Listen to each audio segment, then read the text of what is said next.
السلام عليكم ورحمة الله وبركاته. إن الحمد لله نحمده ونستعينه ونستغفره ونعوذ بالله من شرور أنفسنا وسيئات أعمالنا. من يهده الله فلا مضل له ومن يضلل فلا هادي له. وأشهد أن لا إله إلا الله وحده لا شريك له وأشهد أن محمدا عبده ورسوله أرسله بالهدى ودين الحق ليظهره على الدين كله ولو كره المشركون. اللهم صل على محمد وعلى آل محمد كما صليت على إبراهيم وعلى آل إبراهيم إنك حميد مجيد. اللهم بارك على محمد وعلى آل محمد كما باركت على إبراهيم وعلى آل إبراهيم إنك حميد مجيد. أعوذ بالله من الشيطان الرجيم. يا أيها الناس اتقوا ربكم الذي خلقكم من نفس واحدة وخلق منها زوجها وبث منهما رجالا كثيرا ونساء واتقوا الله الذي تساءلون به والأرحام إن الله كان عليكم رقيبا. يا أيها الذين آمنوا اتقوا الله حق تقاته ولا تموتن إلا وأنتم مسلمون.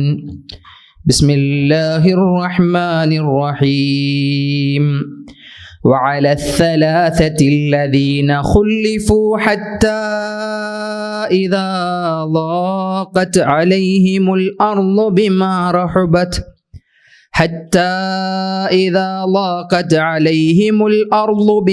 رحبت وضاقت عليهم أنفسهم وظنوا أن لا ملجأ من الله إلا إليه من الله إلا إليه ثم تاب عليهم ليتوبوا إن الله هو التواب الرحيم. ഏറെ സ്നേഹം നിറഞ്ഞ സഹോദരന്മാരെ, സുഹൃത്തുക്കളെ, 3 ആളുകളെ സംബന്ധിച്ചുള്ള സംസാരമാണ് ഇൻഷാ അള്ളാഹ് നമ്മളിവിടെ കേൾക്കാൻ പോകുന്നത്. വിശുദ്ധ ഖുർആനിൽ അല്ലാഹു സുബ്ഹാനഹു വ തആല എടുത്തു പറഞ്ഞ 3 ആളുകൾ.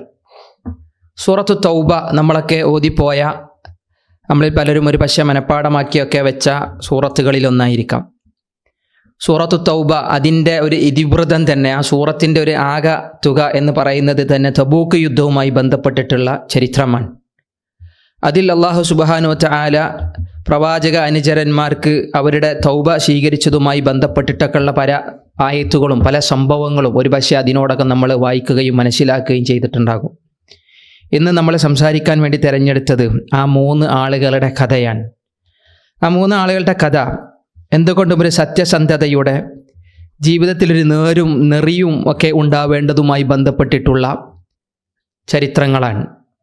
ഇന്ന് നമ്മുടെ നാടുകളിലൊക്കെ എല്ലാവരും ഇലക്ഷൻ്റെയും മറ്റു പ്രചരണങ്ങളിലുമൊക്കെ സജീവമായി കൊണ്ടിരിക്കുന്നു. പലരും പല വാഗ്ദാനങ്ങളും പല വർത്തമാനങ്ങളും ആളുകൾക്ക് ഇങ്ങനെ പറഞ്ഞുകൊണ്ടിരിക്കുകയാണ്, നൽകിക്കൊണ്ടിരിക്കുകയാണ്.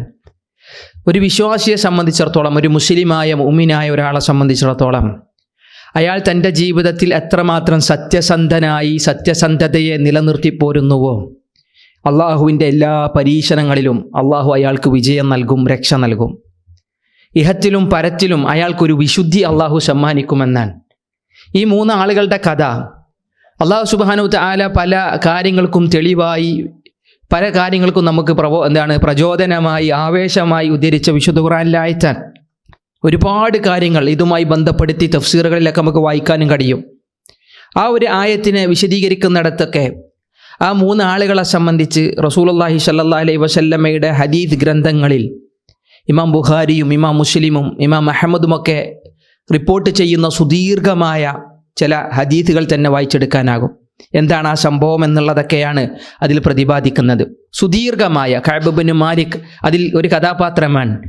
കഅബ് ബിൻ മാലിക് റളിയല്ലാഹു അൻഹു ആ ഹദീസിനെ ഇങ്ങനെ വിശദീകരിക്കുമ്പോൾ അതിൽ ഓരോ വരി നിർത്താതെ വായിച്ചു പോകുമ്പോഴാണ് അതിലെ ഓരോ സംഭവങ്ങളും എത്രമാത്രം ഗൗരവമേറിയതും വിശ്വാസി ലോകം, മുസ്ലിം ലോകം അതിനെ വായിക്കേണ്ടതും കേൾക്കേണ്ടതുമാണ് എന്നൊക്കെ നമുക്ക് തോന്നിപ്പോകുക. ദീർഘമായ ഒരു ഹദീസ് ആയതുകൊണ്ട് തന്നെ ചിലപ്പോൾ നമ്മൾ ഈ ഒരു ക്ലാസ്സിലിരുന്ന് ആദ്യം മുതൽ തുടക്കം വരെ വായിച്ചാൽ നമുക്ക് ഈ സമയം മതിയാവില്ല. പക്ഷേ അതിൽ ഓരോ വരികളും നമ്മൾ വായിക്കേണ്ടതാണ്, നമ്മൾ കേൾക്കേണ്ടതാണ്. അതിൽ ഓരോ വരിയിലും നബി സല്ലല്ലാഹു അലൈഹി വസല്ലമയുടെയും സ്വഹാബത്തിൻ്റെയും ചില വർത്തമാനങ്ങളും അവരുടെ സംഭാഷണങ്ങളും എത്രമാത്രം ഹൃദയത്തെ സ്വാധീനിക്കുന്നതും ഹൃദയസ്പർശിയുമാണ് എന്നുള്ളത് ആ വരികളുടെ സൗന്ദര്യം നമ്മളെ ഓർമ്മിപ്പിക്കുന്ന ഒരു കാര്യമാണ്. ഞാൻ വളരെ ചുരുക്കത്തിൽ ഈ ഒരു സമയത്ത് ആ ഒരു സംസാരം പ്രിയപ്പെട്ടവരെ, എന്നെയും നിങ്ങളെയും കൂടുതൽ നമ്മുടെ ജീവിതത്തിൽ സത്യസന്ധതയും എല്ലാവരും ഇന്ന് ആഗ്രഹിക്കുന്നത് സിൻസിയറിറ്റിയാണ്. ഏതൊരു വിവാഹം ആലോചിക്കുകയാണെങ്കിലും ഇനി ജോലിക്ക് ഒരാളെ എടുക്കുകയാണെങ്കിലും സത്യസന്ധനാണോ എന്ന് നോക്കിയിട്ട് എന്ത് ചെയ്യുള്ളൂ, ബാക്കി ഡിഗ്രികളൊക്കെ പരിഗണിക്കുള്ളൂ. ഫ്രോഡ് എല്ലാ നിലക്കും ഇന്ന് ജനങ്ങളെ മുഴുവൻ വഞ്ചിച്ചും തെറ്റിച്ചും പറ്റിച്ചും ജീവിക്കുന്ന ആളുകളാണ് ലോകത്ത് മുഴുവൻ. അത് മുസ്ലിം രാജ്യമായാലും ഇനി മുസ്ലിങ്ങൾ പാർക്കുന്ന മഹല്ലുകളായാലും കൂടിക്കൊണ്ടിരിക്കാൻ. പക്ഷേ മുസ്ലിമീങ്ങൾക്ക് വേണ്ടത് സത്യസന്ധതയാണ്. അല്ലാഹു സുബ്ഹാനഹു തആല ഈ മൂന്നാളുകളുടെ സത്യസന്ധതയെ ശരിവെച്ച് അള്ളാഹു അവരുടെ സത്യസന്ധതയെ വാനോളം പുകഴ്ത്തി വിശുദ്ധ ഖുർആൻ അത്തൗബ എന്ന് പറയുന്നൊരു സൂറത്ത് അള്ളാഹു അവതരിപ്പിച്ചുവെങ്കിൽ ആ അവരുടെ പശ്ചാത്താപവും അള്ളാഹു അവർക്ക് കൊടുത്ത മാപ്പും റബ്ബ് അവരുടെ തൗബ സ്വീകരിച്ചതുമൊക്കെ വലിയ വാർത്തയായി, വലിയ വർത്തമാനമായി അള്ളാഹുവിൻ്റെ സംസാരങ്ങളിലൂടെ ഇങ്ങനെ നമ്മൾ ഓതിപ്പോവുകയാണ്. അള്ളാഹു നമ്മുടെ ജീവിതത്തിന് വെളിച്ചം വീശുന്നതാക്കി തരുമാറാവട്ടെ. ഒന്ന് കഅബ് ബിൻ മാലിക് റളിയല്ലാഹു അൻഹു, രണ്ടാമത്തെ ആൾ ഹിലാൽ ബിൻ ഉമയ്യ റളിയല്ലാഹു അൻഹു, മൂന്നാമത്തെ ആൾ മുറാറത്ത് ബിൻ റബീഅ റളിയല്ലാഹു അൻഹു. ഈ മൂന്നാളുകൾ ഒരു പക്ഷേ കേട്ട് പരിചയമുള്ള പേരാവൂല, പക്ഷെ വിശുദ്ധ ഖുർആനിൽ ഈ മൂന്നാളുകളെ പറ്റി അള്ളാഹു പറഞ്ഞു. അവരെ പേര് പറഞ്ഞില്ലെങ്കിലും സഹാബികൾക്ക് മുഴുവൻ അറിയാം ഇതുവരെ മൂന്നാളാണ്. ലോകത്ത് ഈ വിശുദ്ധ ഖുർആന്റെ തഫ്സീർ വായിക്കുന്ന ആളുകൾ മുഴുവൻ പറഞ്ഞു പോകും അത് കഅബിനെ ഉദ്ദേശിച്ചാണ്, അത് ഹിലാലിനെ ഉദ്ദേശിച്ചാണ്, അത് മുറാറയെ ഉദ്ദേശിച്ചാണെന്നാണ്. ആ ചരിത്രം ഭയങ്കരമാണ്. അള്ളാഹു സുബ്ഹാനഹു തആല ഈ മൂന്നാളുകൾക്ക് നൽകുന്ന ഒരു ആദരവ് കൂടിയാണ് ഒരു പക്ഷേ നമ്മൾ ആമുഖമായി ഓതി വച്ച സൂറത്തു തൗബയിലെ 118 ആയത്ത്. സമയമുണ്ടെങ്കിൽ അമാനി മൗലവിൻ്റെ തഫ്സീർ ഒന്നിങ്ങനെ എടുക്കുക. ഈ ക്ലാസ് കഴിഞ്ഞ് കഴിഞ്ഞാൽ ആ തഫ്സീറിൽ എത്ര സുന്ദരമായിട്ട് അമാനി മൗലവി ആ ആയത്തിനെ ഇങ്ങനെ വിശദീകരിച്ചത് കാണാനാകും. ഇബ്നു കസീറൊക്കെ വളരെ വിശാലമായി, ഇമാം ഇബ്നു ജരീർ തബരിയൊക്കെ വളരെ വിശാലമായി ആ സംഭവങ്ങൾ എങ്ങനെ പറഞ്ഞു പോകുന്നത് കാണാം. നമുക്ക് മലയാളത്തിൽ എളുപ്പത്തിൽ വളരെ സരളമായി അമാനി മൗലവി റഹിമഹുല്ലാ അതിനെ വിശദീകരിച്ചതുണ്ട് എന്ന് ആമുഖമായി സൂചിപ്പിച്ചെന്ന് മാത്രം. ഏതായാലും തബൂക്ക് യുദ്ധവുമായി ബന്ധപ്പെട്ടിട്ടാണ് ആ സംഭവങ്ങളെ അള്ളാഹു സുബ്ഹാനഹു തആല പറഞ്ഞു പോരുന്നത്. ജീവിതത്തിൽ എത്ര വലിയ ശക്തിയുള്ള ഒരാളായാലും, എത്ര ശക്തവാനായ ഒരാളായാലും പലപ്പോഴും അയാൾക്ക് ജീവിതത്തിൽ എന്ത് ചെയ്യും, ചില തെറ്റുകൾ, ചില കുറവുകളുണ്ടാവും, എന്തെങ്കിലും ഒരു കുറവുകളുണ്ടാവും. എത്ര വേഗതയിൽ നടന്നു പോകുന്നവനായാലും, എത്ര സ്കിൽഡായിട്ട് ഓടുന്നവനായാലും ചിലപ്പോൾ കാലൊന്നു മാറി തെന്നി വീഴുന്നൊരവസ്ഥ അയാളുടെ ജീവിതത്തിലുണ്ടാവും, സ്വാഭാവികമാണ്. ഇസ്ലാമിക ലോകത്ത് അറിയപ്പെട്ട മഹാപണ്ഡിതന്മാരുടെ മുജ്തഹിദീങ്ങൾ അവരൊക്കെ പുറപ്പെടുവിച്ച എല്ലാ ഹുക്കുമുകളും ശരിയാണ് എന്ന് ലോകത്ത് ആരും വാദിച്ചിട്ടില്ല. ആ മുജ്തഹിദീങ്ങൾ വാദിച്ച പല ഹുക്കുമുകളിലും തെറ്റ് പലപ്പോഴും എന്ത് ചെയ്തിട്ടുണ്ട്, കടന്നു വന്നിട്ടുണ്ട്. അതവർ തിരുത്തിയതും ചരിത്രത്തിൽ ലോകപ്രസിദ്ധമാണ്. എത്ര സ്വാലിഹായ മനുഷ്യനായാലും ജീവിതത്തിൽ എന്ത് ചെയ്യും, ചിലപ്പോൾ തിന്മകൾ വരും, ഹറാമുകൾ വരും. അള്ളാഹു വിലക്കിയ കാര്യങ്ങളിലേക്ക് അയാൾ നടന്നു പോകും. അള്ളാഹു നിർബന്ധമാക്കിയ പലതും ഒരു പക്ഷേ എന്ത് ചെയ്തു ഉപേക്ഷിക്കുകയും ചെയ്തിട്ടുണ്ടാവും. അത് നൈസർഗികമാണ്. മനുഷ്യനെ റബ്ബ് പടച്ചത് അങ്ങനെയാണ്. കുല്ലു ബനി ആദമ ഖത്താഉൻ. റസൂലുള്ളാഹി പറഞ്ഞു എല്ലാ മനുഷ്യന്മാരും കുറ്റം ചെയ്യുന്നവരാണ്. എന്നിട്ട് അള്ളാഹുവിൻ്റെ റസൂൽ അതിനെ വിശദീകരിച്ചത് എന്താ, വഖൈറുൽ ഖത്താഈന അത്തവ്വാബൂൻ. ഈ തിന്മ ചെയ്യുന്നവരിൽ, തെറ്റുപറ്റിയവരിൽ, കുറ്റങ്ങളും കുറവുകളും സംഭവിച്ചവരിൽ ഏറ്റവും നല്ലവർ അത് അള്ളാഹുവിലേക്ക് പശ്ചാത്തപിച്ച് മടങ്ങുന്നവരാണ്. ചെയ്തത് തെറ്റാണല്ലോ, അബദ്ധമാണല്ലോ, അത് എൻ്റെ പോരായ്മയാണല്ലോ, അത് എൻ്റെ കുറവാണല്ലോ എന്ന് തിരിച്ചറിഞ്ഞ റബ്ബേ എനിക്ക് പുറത്തിരണേ, എൻ്റെ ജീവിതത്തിൽ ഇനി അത് സംഭവിക്കൂല എന്ന് പറയുന്ന തീരുമാനമെടുക്കുന്നവൻ ഉത്കൃഷ്ടനാൻ, ശ്രേഷ്ഠനാൻ എന്ന് റസൂലുള്ളാഹി സ്വല്ലല്ലാഹി അലൈഹി വസല്ലം പറഞ്ഞു. നമ്മളാരും പരിപൂർണരല്ല. പൂർണ്ണത എന്ന് പറയാൽ കമാലുലില്ല, പൂർണ്ണതയും പൂർത്തീകരണവും അള്ളാഹുവിന് മാത്രമാണ്. എന്നാൽ മനുഷ്യനെ സംബന്ധിച്ചിടത്തോളം കുറ്റങ്ങളുണ്ടാവും, കുറവുണ്ടാവും. അത് ഭാര്യയായാലും ഭർത്താവ് ഭർത്താവായാലും മക്കളായാലും മാതാപിതാക്കളായാലും അല്ലേ, ഇനി കൂടെ കഴിയുന്നവരായാലും തൊഴിൽ ചെയ്യുന്ന ഇടങ്ങളിലുള്ള ആളുകളായാലും നമ്മൾ ഇടപെടുന്ന ആളുകൾ അഭിമുഖീകരിക്കുന്ന ഏതിടങ്ങളിലായാലും മനുഷ്യന്മാരാവുമ്പോൾ അങ്ങോട്ടും ഇങ്ങോട്ടും കുറ്റങ്ങളും കുറവുകളൊക്കെ കടന്നു വരും. അത് സ്വാഭാവികമാണ്. എന്നാൽ അള്ളാഹു അതിൽ ഏറ്റവും ശ്രേഷ്ഠരെന്ന് പറയുന്നത് ചെയ്ത തെറ്റിനെ അംഗീകരിച്ച് അത് തെറ്റാണ്, അതെൻ്റെ കുറവാണ്, അതെൻ്റെ പോരായ്മയാണ്, അത് സത്യസന്ധമായി പറയാൻ കഴിയുക എന്ന് പറയുന്നത് എന്താണ്? അത് അയാളുടെ ക്വാളിറ്റിയാണ്. ഈ മൂന്നാളുകളിൽ അത് നിറഞ്ഞു നിന്നതാണ് അവരുടെ തൗബ ഇത്രമേൽ വിശാലമായി അള്ളാഹു സുബ്ഹാനഹു തആല നമുക്ക് പറഞ്ഞു തരുന്നത്. അപ്പോൾ നമ്മളെ പഠിപ്പിക്കുന്ന അവർ ചെയ്ത കുറ്റം എന്ന് പറഞ്ഞു കഴിഞ്ഞാലോ അതൊരു കുറ്റമായി ഒരു പക്ഷേ നമുക്ക് തോന്നൂല, പക്ഷേ അതൊരു വലിയ പാതകമായി, ഒരു വലിയ അപരാധമായി ഒരു പക്ഷേ നബി സല്ലല്ലാഹു അലൈഹി വസല്ലമയുടെ ദേഷ്യവും നബിയുടെ ഈർഷ്യതക്കും കാരണമായി തീർന്ന ഒരു സംഭവമായിട്ടാണ് അത് കാണുന്നത്. ആ സംഭവം ഇങ്ങനെയാണ്. തബൂക്ക് യുദ്ധം എന്നൊക്കെ പറഞ്ഞാൽ, തബൂക്ക് എന്ന് പറഞ്ഞാൽ മദീനയിൽ നിന്ന് എത്രയോ കിലോമീറ്ററുകൾ അപ്പുറമാണ്. മാസങ്ങളെടുക്കും മദീനയിൽ നിന്ന് അന്നത്തെ കാലഘട്ടത്തിൽ തബൂക്കിലേക്ക് എത്തണമെങ്കിൽ, മാസങ്ങളുടെ വിദൂരത. മാത്രവുമല്ല ആ യുദ്ധത്തിന് വേണ്ടി റസൂലുള്ള പുറപ്പെടാൻ നേരത്ത് മദീനയിലുള്ള എല്ലാ സ്വഹാബികളെ വിളിച്ചു പോരണമെന്ന് പറഞ്ഞു. യുദ്ധത്തിന് തഴക്കവും പരിചയവുമുള്ള എല്ലാ സ്വഹാബത്തിനെയും അള്ളാഹുവിന്റെ റസൂൽ വിളിച്ചു. അതിൽപ്പെട്ട ആളാണ് കഅബ് ബിൻ മാലിക് റളിയല്ലാഹു അൻഹു. യുദ്ധത്തിലൊക്കെ എപ്പോഴും ഉണ്ടായിരുന്ന സ്ഥിര സാന്നിധ്യമായിരുന്നു ഞാൻ. പക്ഷേ ഈ യുദ്ധത്തിന് വിളിച്ച സമയത്ത് ചില ആളുകൾക്കൊക്കെ മടി തോന്നി. കാരണം എന്താ? പലപ്പോഴും യുദ്ധത്തിന് വിളിക്കുമ്പോൾ എവിടുക്കാൻ തയ്യാറുണ്ടായിരുന്നില്ല, റസൂലുള്ള വിളംബരം ചെയ്യാറുണ്ടായിരുന്നില്ല. ഏത് ഭാഗത്തേക്കാണ്, ഏത് ദിശയിലേക്കാണ്, ഏത് സ്ഥലത്തേക്കാണെന്ന് പറയാറുണ്ടായിരുന്നില്ല. പക്ഷേ ഇത് തബൂക്ക് ആയതുകൊണ്ടും അതിൽ കുറച്ച് പ്രയാസങ്ങൾ ഉണ്ടാകുമെന്നുള്ളത് കൊണ്ടും മുൻകരുതലുകളും തയ്യാറെടുപ്പുകളും സഹാബത്ത് സ്വീകരിക്കട്ടെ എന്നുള്ളത് കൊണ്ടും റസൂലുള്ള പറഞ്ഞു തബൂക്കിൻ്റെ ദിശയിലേക്കാണ് നമ്മുടെ യാത്ര. അതും അത്യുഷ്ണത്തിൽ, ഭയങ്കര ചൂടും അല്ലേ, എല്ലാ നിലക്കും അസഹനീയമായ ഒരു ഉഷ്ണകാലം എന്ന് തന്നെയാണ് ആ ഒരു കാലയളവിനെ സംബന്ധിച്ച് മുഫസ്സിറുകളൊക്കെ രേഖപ്പെടുത്തി വെച്ചത്. മാത്രവുമല്ല യാത്രയാകും എന്ത് വേണം? ഭക്ഷണങ്ങൾ വേണം, അന്നപാനീയങ്ങളൊക്കെ വേണം. തിന്നാനും കുടിക്കാനും വേണ്ട പോലെ കിട്ടിയെന്ന് വരില്ല. കാരണം യാത്ര അത്രമാത്രം ദൈർഘ്യമാണ്, വാഹനങ്ങളുടെ ലഭ്യതയില്ല. അതുകൊണ്ട് തന്നെ റസൂലുള്ള പോകുന്നതിന് മുമ്പേ പറഞ്ഞു വാഹനങ്ങളൊക്കെ സംഘടിപ്പിക്കണം, എല്ലാവരോടും വാങ്ങാൻ വേണ്ടി റസൂലുള്ള പറയുകയും ചെയ്തു. വാഹനങ്ങൾ ഇല്ലാത്തവർ വാഹനങ്ങൾ സംഘടിപ്പിക്കണം, യാത്രയ്ക്ക് വേണ്ടി ഒരുങ്ങണം, യുദ്ധക്കോപ്പുകളും യുദ്ധസന്നാഹങ്ങളുമായി നമുക്ക് പോകണം, കഴിവിൻ്റെ പരമാവധി പോകണം എന്നാണ്. മാത്രവുമല്ല അവരുടെ യാത്ര എന്ന് പറഞ്ഞത് ആ ഒരു കാലം തന്നെ ദാരിദ്ര്യത്തിൻ്റെ കാലമാണ്. ഇസ്ലാം അത്രക്കും വിശാലമായിട്ടില്ല, ദാരിദ്ര്യമാണ്, പട്ടിണിയും പരിവട്ടവും അല്ലേ അവരുടെ കൂട്ടത്തിൽ പലരും അനുഭവിക്കുന്നുണ്ട്. മാത്രവുമല്ല അതിപ്രഭാതത്തിൽ പുറപ്പെടണം, ഒന്ന് കിടന്നുറങ്ങാൻ നേരമില്ല, നേരെ തന്നെ പുറപ്പെടുകയും വേണം. എന്താണ് നമ്മളറിയില്ലേ, എന്താണ് ചുട്ടുപഴുത്ത മണലാരണ്യങ്ങളിലൂടെ നഗ്നപാതരായി അവർക്ക് നടന്ന് നീങ്ങേണ്ടി വരുന്നതും മാസങ്ങളുടെ വഴിദൂരങ്ങളാണ്, മാസങ്ങളുടെ വഴിദൂരം. അതിങ്ങനെ ആലോചിക്കുമ്പോൾ തന്നെ ചില ആൾക്കാർക്ക് പോവാൻ തോന്നിയില്ല. 80ഓളം സഹാബികൾ, 80ഓളം ആളുകൾ അതിൽ പോയിരുന്നില്ല എന്നാണ് എന്ത് ചെയ്തത്, അതിൻ്റെ വിശദീകരണങ്ങളിലേക്ക് നമുക്ക് ചില ഹദീസുകളിൽ നിന്നൊക്കെ വായിക്കാൻ കഴിയുന്നത്. 80ഓളം ആളുകൾ, കാരണം മടി വേറൊന്നുമല്ല. പക്ഷേ ഈ 3 പേർക്കും നമ്മൾ പറഞ്ഞ ഈ 3 പേരുകളും എന്താണ്, നേരത്തെ പറഞ്ഞ കഅബ് ബിൻ മാലിക് റളിയല്ലാഹു അൻഹു ആകട്ടെ, നേരത്തെ പറഞ്ഞ മറ്റേ എന്താണ് മുറാറത്ത് ബിൻ ഉമയ്യയാകട്ടെ, ഇവരൊക്കെ സംബന്ധിച്ചിടത്തോളം ഒരു അലസത, ഒരു മടി, അങ്ങനെ ഇപ്പോൾ പോവുക, എന്താണ് ഇടങ്ങാറ്, അതിനെ സംബന്ധിച്ചുണ്ടായിരുന്ന ഒരു ബുദ്ധിമുട്ട് ആലോചിച്ച് അവരെന്ത് ചെയ്തില്ല, പോയിരുന്നില്ല എന്നാണ്. എന്നാൽ പോവാതിരുന്ന കുറേ ആളുകൾ, പോവാൻ ആഗ്രഹം ഉണ്ടായിരുന്ന കുറേ ആളുകളുണ്ടായിരുന്നു, പക്ഷെ അവർക്ക് വാഹനങ്ങളുമില്ല, കൊണ്ടുപോകാൻ പറ്റിയ സൗകര്യങ്ങളൊന്നുമില്ല. അവർ നബിനോട് നബിയെ എങ്ങനെയെങ്കിലും ഞങ്ങളെയും കൊണ്ടുപോകണം, ഞങ്ങൾക്ക് വേണ്ടി വാഹനം സംഘടിപ്പിച്ച് തരണം എന്ന് പറഞ്ഞു. റസൂലുള്ളാഹി സ്വല്ലല്ലാഹു അലൈഹി വസല്ലം പറഞ്ഞു, നിങ്ങൾക്ക് വാഹനം സംഘടിപ്പിച്ച് തരാനുള്ള പാകതയും പക്വതയും അതിനുള്ള സൗകര്യമൊന്നും എനിക്കില്ല, വാഹനം വാങ്ങി തരാനുള്ള പൈസ എൻ്റെ കയ്യിലില്ല, നിങ്ങളെ കൊണ്ടുപോകുവാനുള്ള സൗകര്യം എനിക്കില്ല എന്ന് പറഞ്ഞ് റസൂലുള്ള അവരെ പറഞ്ഞു. അവർ നിരാശരായിട്ടാണ്, പോകാൻ പറ്റാതെ കുടുങ്ങി നിൽക്കുന്ന ആൾക്കാരാണ്.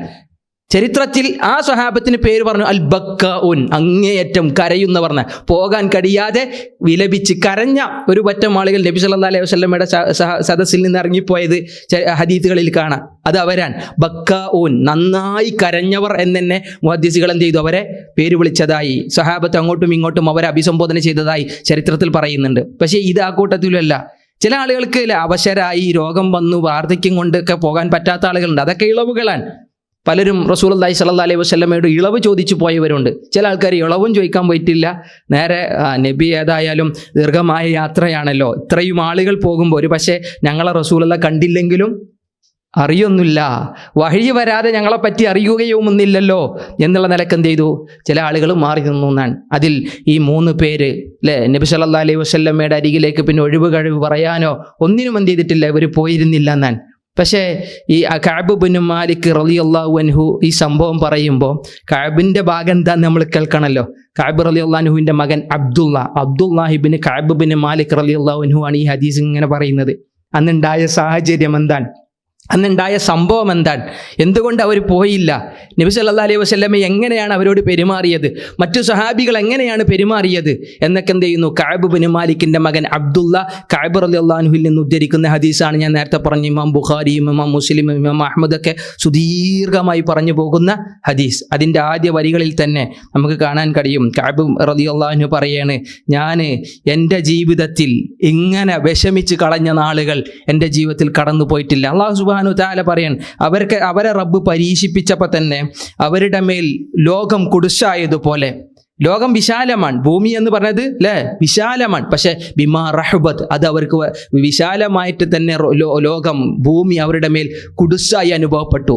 നബി സല്ലല്ലാഹു അലൈഹി വസല്ലമ മിണ്ടാതെ, കണ്ടാൽ അവരെ നോക്കാതെ, നബി സലാം മടക്കിയോ എന്ന് പോലും എനിക്ക് സംശയം തോന്നി എന്ന് പറയുമാറ് എല്ലാ സ്വഹാബികളും ഇവരെ ഉപരോധിച്ച 50 ദിവസങ്ങൾ എൻ്റെ ആയുസ്സിലെ ഞാൻ വേദനിച്ച, ലോകത്ത് എനിക്ക് എൻ്റെ മനസ്സ് മുഴുവൻ ഞെരുക്കം അനുഭവിച്ച ദിവസങ്ങളാണ് ഞാൻ കഅബ് ഇബ്നു മാലിക് റളിയല്ലാഹു അൻഹു അതിലൂടെ ഇങ്ങനെ പറഞ്ഞു വരുന്നത്. എന്നിട്ട് അദ്ദേഹം അതിനെ സംബന്ധിച്ച് വിശദീകരിക്കുന്നത് നമുക്ക് കാണാൻ കഴിയും. അബൂ ലുബാബ റളിയല്ലാഹു അൻഹു ഈ ഒരു സംഭവമായി വിശദീകരിക്കുന്ന ഒരു സംഭവം എങ്ങനെയാണ്, അഥവാ റസൂലുള്ളാഹി സ്വല്ലല്ലാഹു അലൈഹി വസല്ലമ പുറപ്പെട്ടപ്പോൾ കുറേ ആളുകൾ നബി സല്ലല്ലാഹു അലൈഹി വസല്ലമയുടെ ഈ ഒരു കൽപ്പന കേൾക്കാതെ, അല്ലെങ്കിൽ നബി വിളിച്ചിട്ടും പോവാതിരുന്ന കുറേ ആളുകളുണ്ടായിരുന്നു. ഏകദേശം 70ഓളം അല്ലെങ്കിൽ 80ഓളം ആളുകളുണ്ടായിരുന്നു. നബി തിരിച്ചു വന്നപ്പോൾ ഇവർ മുഴുവൻ എന്ത് ചെയ്തു? അബൂ ലുബാബയും അദ്ദേഹത്തിൻ്റെ കൂട്ടുകാരും, ഏകദേശം 8-9 വരുന്ന അബൂ ലുബാബ റളിയല്ലാഹു അൻഹുവിൻ്റെ കൂട്ടുകാരെന്ത് ചെയ്തു? നബി സല്ലല്ലാഹു അലൈഹി വസല്ലമയെ പ്രതീക്ഷിച്ച് നബി വരുന്നതിന് മുന്നേ തന്നെ അവരുടെ ദേഹങ്ങളെ പള്ളിയുടെ തൂണുകളിൽ കെട്ടിയിട്ടു എന്നാണ്. കാരണം നബി സല്ലല്ലാഹു അലൈഹി വസല്ലമ വന്നിട്ട് ഒഴിവ് കഴിവ് സ്വീകരിക്കണം. നബിയുടെ കൂടെ പോവാതിരുന്നപ്പോൾ അവർക്ക് പിന്നെ വല്ലാത്ത സങ്കടം ഉണ്ടായി. കാരണം നബി സല്ലല്ലാഹു അലൈഹി വസല്ലമ വേദന അനുഭവിക്കുമ്പോൾ നമ്മൾ എന്ത് ചെയ്യാൻ പാടില്ല? ഇവിടെ സുഖമായി, ഇവിടെ സൗകര്യത്തിൽ കഴിയാൻ പാടില്ലല്ലോ. അതുകൊണ്ട് തന്നെ പിന്നെ നബി പുറപ്പെട്ടതിന് ശേഷമാണ് പലർക്കും പിന്നീട് അത് പോവാമായിരുന്നു എന്ന തോന്നലുണ്ടായത്. അങ്ങനെയാണ് ഈ പറയുന്ന 70 ചില്ലാനം വരുന്ന സഹാബികൾ പിന്നീട് നബി സല്ലല്ലാഹു അലൈഹി വസല്ലമ ഒരു തബൂക്കിൽ നിന്ന് തിരിച്ചു വരുന്ന ആ ഒരു രംഗം അവരറിഞ്ഞപ്പോൾ അവർ നബി സല്ലല്ലാഹു അലൈഹി വസല്ലം എന്തായാലും പള്ളിയിലേക്ക് വരികയും പള്ളിയിലിരുന്ന് 2 റക്അത്ത് റസൂല നമസ്കരിച്ച ആളുകളോട് കാര്യങ്ങളൊക്കെ ചോദിച്ചറിഞ്ഞതിന് ശേഷം റസൂല വീട്ടിലേക്ക് പോവുകയുള്ളൂ എന്നുള്ള നബിയുടെ പതിവ് മനസ്സിലാക്കി നബി വരുന്നതിന് മുമ്പേ നബിയോട് മാപ്പ് പറയാനും നബിയോട് ക്ഷമാപണം നടത്താനും അബൂ ലുബാബ എന്ന വേറൊരു സഹാബി, അദ്ദേഹവും അദ്ദേഹത്തിൻ്റെ കൂട്ടുകാരും മറ്റുള്ള ആളുകളൊക്കെ നബിയെ കാത്തിരുന്നതും നബി സല്ലല്ലാഹു അലൈഹി വസല്ലമയോട് ഒഴിവ് കഴിവ് പറയാൻ പാകത്തിൽ എവിടേക്കും പോകാതെ അവരെ തന്നെ പള്ളിയുടെ തൂണുകളിൽ എന്ത് ചെയ്തു? കെട്ടിയിട്ടിരുന്നു എന്ന് വരെ എന്ത് ചെയ്തു ചരിത്രത്തിൽ പറയപ്പെടുന്നു എന്നാണ്. പക്ഷേ നബി സല്ലല്ലാഹു അലൈഹി വസല്ലം വന്നു, ഇവരുടെ ഒഴിവ് കഴിവുകൾ കേട്ടു. അല്ലാഹു സുബ്ഹാനഹു തആല അള്ളാഹുവിനോട്, അള്ളാഹു നിങ്ങൾക്ക് പുറത്തു തരട്ടെ, റബ്ബിൽ നിന്നുള്ള രക്ഷയും സമാധാനവും കാരുണ്യവും നിങ്ങളുടെ മേലുണ്ടാവട്ടെ എന്ന് അവർ പറഞ്ഞതിൻ്റെ അടിസ്ഥാനത്തിൽ റസൂലുള്ളാഹി സ്വല്ലല്ലാഹു അലൈഹി വസല്ലം പറഞ്ഞു. പക്ഷെ 3 ആൾക്കാരെ റസൂലുള്ള മാറ്റി വെച്ചു. ഈ 3 ആൾക്കാരാണ്? ഈ പറഞ്ഞ 3 ആൾക്കാരാണ്. ഈ 3 ആൾക്കാർ നബി സല്ലല്ലാഹു അലൈഹി വസല്ലമയോട് ഒഴിവ് കഴിവ് പറയാൻ ചെന്നിട്ടില്ല. ഒഴിവ് കഴിവ് പറയാൻ ചെല്ലാത്തത് അവരുടെ അരികിൽ ന്യായങ്ങളൊന്നുമില്ല. നുണ പറഞ്ഞ് നബി സല്ലല്ലാഹു അലൈഹി വസല്ലമയുടെ അരികിൽ നുണ പറഞ്ഞ് എന്തെങ്കിലും ഉടന്തൻ ന്യായങ്ങൾ പറഞ്ഞ് അവിടെ ഒഴിവ് കഴിവ് പറയാൻ കഅബ് ഇബ്നു മാലിക്കോ മുറാറ റളിയല്ലാഹു അൻഹു ഒന്നും എന്ത് ചെയ്തിരുന്നില്ല, ആഗ്രഹിച്ചിരുന്നില്ല എന്നാണ്. മറ്റുള്ള പലരും പല ന്യായങ്ങളും പറഞ്ഞു. അതിൽ നുണ പറഞ്ഞവരുണ്ടാകാം, അല്ലേ? യുദ്ധത്തിന് പോകാത്ത മുനാഫിക്കുകൾ ഉണ്ടായിരുന്നു. യുദ്ധത്തിന് അന്ന് പോവാതിരുന്നത് 3 കൂട്ടം ആളുകളാണ്. ഒന്ന് മുനാഫിക്കൾ, തനിച്ച മുനാഫിക്കൾ, ഗ്രാമീണരായ അന്നത്തെ മദീനയിലെ പ്രാന്തപ്രദേശങ്ങളിൽ കഴിഞ്ഞിരുന്ന കപടവിശ്വാസികൾ. ആ കപടവിശ്വാസികൾ ഭയങ്കര സന്തോഷത്തോടെയായിരുന്നു ഈ നാളുകൾ. അവർക്ക് ഭയങ്കര ആശ്വാസമാണ്, കാരണം രക്ഷപ്പെട്ടു എന്നുള്ള നിലക്കാണ് യുദ്ധത്തിന് പോവാതെ. പിന്നെ ഉണ്ടായിരുന്നത് വളരെ അവശരായ, പ്രായം ചെന്ന, അല്ലേ, അതുപോലെ തന്നെ അസുഖമുള്ള, പിന്നെ ഈ സൗകര്യം, വാഹനവും മറ്റു സൗകര്യങ്ങളും ഇല്ലാതിരുന്ന ഒരു കൂട്ടം വിഭാഗങ്ങളാണ്. പിന്നെ പോവാതിരുന്നത് മടിയും അലസതയും തോന്നിയ ഈ പറയപ്പെട്ട വിഭാഗങ്ങളാണ്. ഇവർ 3 ആൾ. ഇതിൽ കഅബ് ഇബ്നു മാലിക് റളിയല്ലാഹു അൻഹു പറയും, ഞാൻ പുറത്തേക്ക് ഇറങ്ങിയാൽ ഞാൻ കണ്ടിരുന്നത് ഒന്നുകിൽ മുനാഫിക്കുകളെയും അല്ലെങ്കിൽ റസൂലുള്ളാഹി സ്വല്ലല്ലാഹു അലൈഹി വസല്ലം ഇളവ് കൊടുത്ത ആൾക്കാരെയാണ്. എനിക്ക് തോന്നി ആ നിമിഷം ഒരു വാഹനം സംഘടിപ്പിച്ച് പോയാലോ, തബൂക്കിലേക്ക് നബിയുടെ അരികിലേക്ക് ആ യാത്രാ സംഘത്തിൻ്റെ അരികിലേക്ക് ചേർന്നാലോ എനിക്ക് തോന്നിപ്പോയി ഞാൻ അങ്ങനെ പോയിരുന്നെങ്കിൽ എത്ര നന്നായിരുന്നേനെ, ഞാൻ അങ്ങനെ ഒന്ന് പോയിരുന്നെങ്കിൽ എനിക്ക് എത്ര നന്മയുണ്ടായിരുന്നേനെ. പക്ഷെ എനിക്ക് പോകാൻ സാധിച്ചില്ല. കാരണം നബി സല്ലല്ലാഹു അലൈഹി വസല്ലമയൊക്കെ എന്ത് ചെയ്തു, യാത്ര ചെയ്തു അവിടെ എത്തുകയുണ്ടായി. പിന്നെ നബി വരുന്ന വരവിനെയും കാത്തിരിക്കാൻ, നബി സല്ലല്ലാഹു അലൈഹി വസല്ലമ വരുന്ന വരവിനെയുമാണ് കാത്തി. പക്ഷെ നബി വരുന്നു എന്നറിയുമ്പോൾ തന്നെ ഉള്ളിൽ പേടിയും നബിയെ എങ്ങനെ അഭിമുഖീകരിക്കുമെന്ന ആശങ്കയുമൊക്കെ കഅബ് ഇബ്നു മാലിക് റളിയല്ലാഹു അൻഹുവിൻ്റെ മനസ്സിലുണ്ടായിരുന്നു എന്നൊക്കെ ആ ഹദീസിൻ്റെ വരികളിൽ നമുക്കിങ്ങനെ കാണാനാകും. കഅബ് ഇബ്നു മാലിക്കിന് പോകാൻ വാഹനമില്ലാഞ്ഞിട്ടല്ല, എല്ലാം കൊണ്ടും ആ സന്ദർഭം എന്ന് പറയുന്നത് എല്ലാം കൊണ്ടും കഅബ് ഇബ്നു മാലിക്കിന് എന്തായിരുന്നു, സൗകര്യമായിരുന്നു. യൗവനത്തിൻ്റെ തീക്ഷ്ണതയിലാണ്, ആരോഗ്യമുണ്ട്, സമ്പത്തുണ്ട്, എല്ലാ നിലക്കും വാഹനങ്ങളും സൗകര്യവും മഹാനായ കഅബ് ഇബ്നു മാലിക് റളിയല്ലാഹു അൻഹുവിനുണ്ട്. പക്ഷേ ഒരു അലസത തോന്നിയതോടുകൂടി എന്ത് ചെയ്തു, പോവാതിരുന്നു എന്നുള്ളതാണ്. അതുകൊണ്ട് തന്നെ ഇനി നബിൻ്റെ മുന്നിൽ പോയിട്ട് നുണ പറഞ്ഞിട്ട് പിടിച്ചു നിൽക്കാനും നബിയുടെ ഇഷ്ടം പിടിച്ചു പറ്റാനും അദ്ദേഹം തയ്യാറായിരുന്നില്ല എന്നാണ് അതിൽ നിന്നൊക്കെ മനസ്സിലാകുന്നത്. അവസാന കാലം അദ്ദേഹത്തിൻ്റെ ഒരു ദുനിയാവിലെ അവസാന നിമിഷങ്ങളിൽ കാഴ്ച നഷ്ടപ്പെട്ട് കണ്ണ് കാണാതെ നിൽക്കുന്ന സമയത്താണ് അബ്ദുള്ള എന്ന് പറഞ്ഞ മോനോട് ഈ സംഭവം അങ്ങനെ എന്ത് ചെയ്യുന്നത്, പറഞ്ഞു കൊടുക്കുന്നത്. അതാണ് ഇമാം ബുഖാരിയും ഇമാം മുസ്ലിമും ഉദ്ധരിച്ച ദീർഘമായ ഹദീസ്. ആ അന്ധതയുടെ നാളുകളിൽ അദ്ദേഹം തൻ്റെ മകൻ അബ്ദുള്ളയെ വിളിച്ച് പറയണം, തബൂക്ക് യുദ്ധത്തിലല്ലാതെ മറ്റൊരു യുദ്ധത്തിലും നബി സല്ലല്ലാഹു അലൈഹി വസല്ലമയോടെ കൂടെ ഞാൻ പങ്കെടുക്കാതിരുന്നിട്ടില്ല. തബൂക്ക് യുദ്ധത്തിലല്ലാതെ വേറൊരു യുദ്ധത്തിലും ഞാൻ പങ്കെടുക്കാതിരുന്നിട്ടില്ല. പക്ഷെ ബദർ യുദ്ധത്തിൽ എനിക്ക് പങ്കെടുക്കാൻ പറ്റിയിട്ടില്ല. പക്ഷേ ബദർ യുദ്ധത്തിൽ പങ്കെടുക്കാത്തവരെ പറ്റി ആരും ആക്ഷേപവും പറഞ്ഞിട്ടില്ല. കാരണം അത് പെട്ടെന്നുണ്ടായ ഒരു യുദ്ധമായിരുന്നു ബദറിലെ. പെട്ടെന്ന് റസൂലുള്ള ഇവരുടെ കച്ചവട സംഘത്തെ തടയാൻ വേണ്ടി പോയ സംഭവമാണ്. അവിടെ എനിക്ക് പങ്കെടുക്കാനുള്ള സാഹചര്യം വന്നില്ല. അല്ലാത്ത നബിയുടെ കൂടെയുള്ള എല്ലാ ഗസ്വാത്തുകളിലും എല്ലാ യുദ്ധങ്ങളിലും ഞാൻ നബിയുടെ കൂടെ ഉണ്ട്. തബൂക്കിൽ ഞാൻ എന്ത് ചെയ്തില്ല, അത് പോവാത്തതുകൊണ്ട് എൻ്റെ ജീവിതത്തിൽ മരണം വരെ എന്നെ വേദനിപ്പിച്ച ഒരു രംഗമായി അത് മാറി എന്ന് മകനോട് പറഞ്ഞു കൊടുക്കാൻ. എന്നിട്ട് മകനോട് പറയാണ്, ഖുറൈശികളുടെ വാർത്താ സംഘം പലരും എന്ത് ചെയ്തു, നബി സല്ലല്ലാഹു അലൈഹി വസല്ലമയുടെ കൂടെ പുറപ്പെടാത്ത ആളുകളെ പറ്റി ഇങ്ങനെ പലതും എന്ത് ചെയ്യാറുണ്ടായിരുന്നു. അങ്ങനെ പറഞ്ഞ് പ്രചരിപ്പിക്കുമ്പോൾ എനിക്ക് മനസ്സിന് ഭയങ്കര വേദനയാണ്. കാരണം എൻ്റെ ഇസ്ലാം എന്ന് പറഞ്ഞു കഴിഞ്ഞാൽ മക്കയിലെ ഖുറൈശികളുടെ ഇസ്ലാം പോലല്ല. ഞാൻ ഇസ്ലാമിലേക്ക് വന്നത് എപ്പോഴാണ്? നബി സല്ലല്ലാഹു അലൈഹി വസല്ലമയുടെ ആദ്യത്തെ പ്രബോധന ഘട്ടങ്ങളിൽ. മദീനയിലെ ഈ 3 ആൾക്കാരും അൻസാരികളാണ്. നേരത്തെ പറഞ്ഞ 3 ആൾക്കാരും അൻസാരികളാണ്, മദീനക്കാരാണ്. നബി സല്ലല്ലാഹു അലൈഹി വസല്ലമ മക്കയിലിരിക്കെ മദീനയിൽ നിന്ന് എന്ത് ചെയ്യാറുണ്ടായിരുന്നു, കച്ചവട സംഘങ്ങൾ മക്കയിലേക്ക് കടന്നു വരാറുണ്ടായിരുന്നു. പലപ്പോഴും അന്നൊക്കെ ഖുറൈശികളായ ആളുകൾ, ഇവിടുത്തെ നേതാക്കന്മാർ പറയും, മുഹമ്മദ് എന്ന് പറഞ്ഞ ഒരാളുണ്ട്, നിങ്ങൾ പോയി കാണരുത് കേട്ടോ. കാരണം അന്ന് മദീനയിലുണ്ടായിരുന്ന ആളുകളെ സംബന്ധിച്ചിടത്തോളം മുഹമ്മദ് അപരിചിതനാണ് സല്ലല്ലാഹു അലൈഹി വസല്ലം. പക്ഷെ എന്തുകൊണ്ടും ചില മദീനക്കാരെ സംബന്ധിച്ചിടത്തോളം എന്നാൽ അങ്ങനെ ഒരാളെ കാണണമെന്നായി അവരുടെ മനസ്സിൽ. അങ്ങനെ അവർ പോവുകയും നബി സല്ലല്ലാഹു അലൈഹി വസല്ലമയെ കാണുകയും നബിയോട് സംസാരിക്കുകയും ചെയ്യുമ്പോൾ നബിയിൽ ആകർഷനാവുകയും നബിയുടെ ദീൻ അംഗീകരിക്കുകയും ചെയ്തതൊക്കെ നമ്മൾ ചരിത്രത്തിൽ കണ്ടതാണ്. അഖബ ഉടമ്പടി, ആദ്യത്തെ അഖബ ഉടമ്പടി, 70ഓളം സഹാബികൾ അഖബ ഉടമ്പടിയിൽ എന്ത് ചെയ്തു, ഇസ്ലാമിലേക്ക് കടന്നു വന്നു. അവർ പറഞ്ഞു, നബിയെ ഞങ്ങൾ അങ്ങയെ വിശ്വസിക്കുക മാത്രമല്ല, ഞങ്ങൾ അങ്ങേക്ക് താങ്ങും തണലും നൽകും. മദീനയിലേക്ക് ഏത് നിമിഷം കടന്നു വന്നാലും ഞങ്ങൾ എന്ത് ചെയ്യാം, അങ്ങയെ സഹായിക്കാം എന്ന ഉടമ്പടിയും പറഞ്ഞു പോയ കൂട്ടത്തിൽ ഞാനുണ്ട്. ഞാൻ അന്ന് മുസ്ലിമായതാണ്. എല്ലാവരും ബദറിൽ പങ്കെടുത്ത ആളുകൾക്ക് മഹത്വം പറയുമ്പോൾ ബദറിൽ പങ്കെടുത്ത ആളുകളെക്കാളും ശ്രേഷ്ഠതയും മഹത്വവും അന്ന് അഖബ ഉടമ്പടിയിൽ നബിയുടെ കയ്യും പിടിച്ച് ഇസ്ലാം മതം സ്വീകരിച്ചവനാണ് എന്ന് വിശ്വസിക്കുന്നവനാണ് ആര്, ഞാൻ എന്ന് കഅബ് ഇബ്നു മാലിക് റളിയല്ലാഹു അൻഹു മോൻക്ക് പറഞ്ഞു കൊടുക്കാൻ. പക്ഷേ എൻ്റെ ജീവിതത്തിൽ ഏറ്റവും സങ്കടം നിറഞ്ഞ നിമിഷമെന്ന് പറയുന്നത് ഈ തബൂക്ക് യുദ്ധത്തിൽ എനിക്ക് പോകാൻ പറ്റാത്ത ആ ഒരു സംഭവമാണ്. കാരണം ഒരു വമ്പിച്ച ഒരു സൈന്യത്തെ നേരിടുവാൻ മുസ്ലിമീങ്ങൾ എന്ത് ചെയ്യുന്നു, എല്ലാ നിലക്കും തയ്യാറെടുപ്പുള്ള സമയത്ത് എനിക്ക് പോവാൻ കഴിയാത്തത്. അന്ന് എന്നെ സംബന്ധിച്ചിടത്തോളം എനിക്ക് എല്ലാ സൗകര്യവുമുണ്ട്, സമ്പത്തുണ്ട്, യാത്ര ചെയ്യാനുള്ള വാഹനങ്ങളുണ്ട്, ഭക്ഷണവും പാനീയങ്ങളും എല്ലാം എൻ്റെ കൈകളിലുണ്ട്. പക്ഷേ ഒരു അലസത കാരണം എന്ത് ചെയ്തു, ഞാൻ അതിൽ നിന്ന് പോവാതിരുന്നു. പക്ഷെ നബി സല്ലല്ലാഹു അലൈഹി വസല്ലമയും സ്വഹാബത്തും പുറപ്പെട്ടു എന്നറിഞ്ഞപ്പോൾ എനിക്ക് പോകണമെന്ന് തോന്നുകയും ഉണ്ടായതാണ്.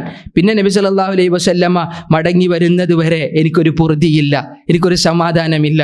നബിയെ എങ്ങനെ കണ്ടുമുട്ടുമെന്നുള്ള വേജാറും ആ ഒരു അങ്കലാപ്പും ആ ഒരു ആശങ്കയും എൻ്റെ മനസ്സിനെ വല്ലാതെ എന്ത് ചെയ്തു, അലട്ടിയിരുന്നുവെന്നാണ് അദ്ദേഹം പറഞ്ഞത്. റസൂലുള്ളാഹി സ്വല്ലല്ലാഹു അലൈഹി വസല്ലമ തബൂക്ക് എത്തുന്നത് വരെ കഅബിനെ ചോദിച്ചിരുന്നില്ല എന്നാണ് ആ ഹദീസിൽ കാണാം. ബനൂ സലമയിലെ ഒരാൾ കഅബ് റളിയല്ലാഹു അൻഹുവിനോട് പറഞ്ഞു കൊടുത്തരാം, തബൂക്കിലെത്തിയപ്പോൾ റസൂലുള്ളാഹി ചോദിച്ചു, ഐന കഅബ്, കഅബ് എവിടെ? മാ ബി കഅബ്, കഅബിന് എന്ത് പറ്റി? ബനൂ സലമയിൽ ഒരു സഹാബി പറഞ്ഞു, കഅബിനിപ്പോൾ സൗകര്യവും ദുനിയാവും ഒക്കെ ഇങ്ങനെ വിശാലമായപ്പോൾ ജിഹാദൊക്കെ രണ്ടാമതായി എന്നുള്ള ഒരു മറുപടി പറഞ്ഞു എന്നാണ്. അതായത് മൂപ്പർക്ക് ഇപ്പോൾ ദുനിയാവ് കിട്ടിയപ്പോൾ ആഖിറം വേണ്ട എന്നുള്ള നിലയ്ക്ക് നബിയുടെ സ്വഹാബത്തിൻ്റെ കൂട്ടത്തിൽ ബനൂ സലമയിൽ ഒരാൾ പറഞ്ഞപ്പോൾ അത് ഭയങ്കര വിഷമത്തിലാണ് എന്ത് ചെയ്തത്, മോനക്ക് പറഞ്ഞു കൊടുക്കുന്നത്. ബനൂ സലമയിലുള്ള ഒരാളാണ് എന്നെപ്പറ്റി അങ്ങനെ പറഞ്ഞത്. പക്ഷെ ആ സമയത്തും എന്നെ പ്രൊട്ടക്റ്റ് ചെയ്യാൻ, എന്നെ സഹായിക്കാൻ അല്ലെങ്കിൽ എന്നെ സംരക്ഷിക്കാൻ മുആദ് ഇബ്നു ജബൽ റളിയല്ലാഹു അൻഹു പറഞ്ഞു, ഒരിക്കലും ഒരാളെയും അയാളുടെ അവസ്ഥയറിയാതെ നിങ്ങൾ എന്ത് ചെയ്യരുത്, വിധിക്കരുത്. നബി സല്ലല്ലാഹു അലൈഹി വസല്ലമയുടെ അരികിൽ വെച്ച് മുആദ് ഇബ്നു ജബൽ റളിയല്ലാഹു അൻഹു പറഞ്ഞു, താൻ ആ പറഞ്ഞത് വളരെ മോശമാണ്. ബിസമ ഖുൽത്, നീ പറഞ്ഞത് എത്ര മോശമാണ്. അദ്ദേഹത്തെ സംബന്ധിച്ച് നല്ലതല്ലാതെ നമുക്കറിയുകയില്ല. ലാ നഅലമു ഫീഹി ഇല്ലാ ഖൈറ. കഅബ് ഇബ്നു മുആദ് നല്ലവനല്ലാതെ ഞങ്ങളുടെ അരികിൽ അറിയപ്പെട്ടിട്ടില്ല, പിന്നെ എന്ത് വർത്തമാനമാണ് താങ്കൾ പറയുന്നത് എന്ന് പറഞ്ഞപ്പോൾ ഫസക്കത്ത റസൂലുള്ളാഹ്, നബി സല്ലല്ലാഹു അലൈഹി വസല്ലം മിണ്ടാതെ നിന്നു. റസൂൽ ഒന്നും പറഞ്ഞില്ല. എവിടെയെന്ന് ചോദിച്ചു, മറുപടി അവരിങ്ങനെ പറഞ്ഞപ്പോൾ നബി അതും കേട്ട് നിശബ്ദനായി നിന്നുവെന്നാണ്. അങ്ങനെ ഇരിക്കാൻ നബി ആ ഹദീസിൻ്റെ ഒരു വരിയിൽ കാണാം, ദൂരെ നിന്ന് ഒരാളിങ്ങനെ ഓടിപ്പിടച്ച് കിതച്ച് പാഞ്ഞു വരുന്ന ഒരു രംഗം ആ ഹദീസിൻ്റെ വരിയിലുണ്ട്. അബൂ തൈലമ റളിയല്ലാഹു അൻഹു,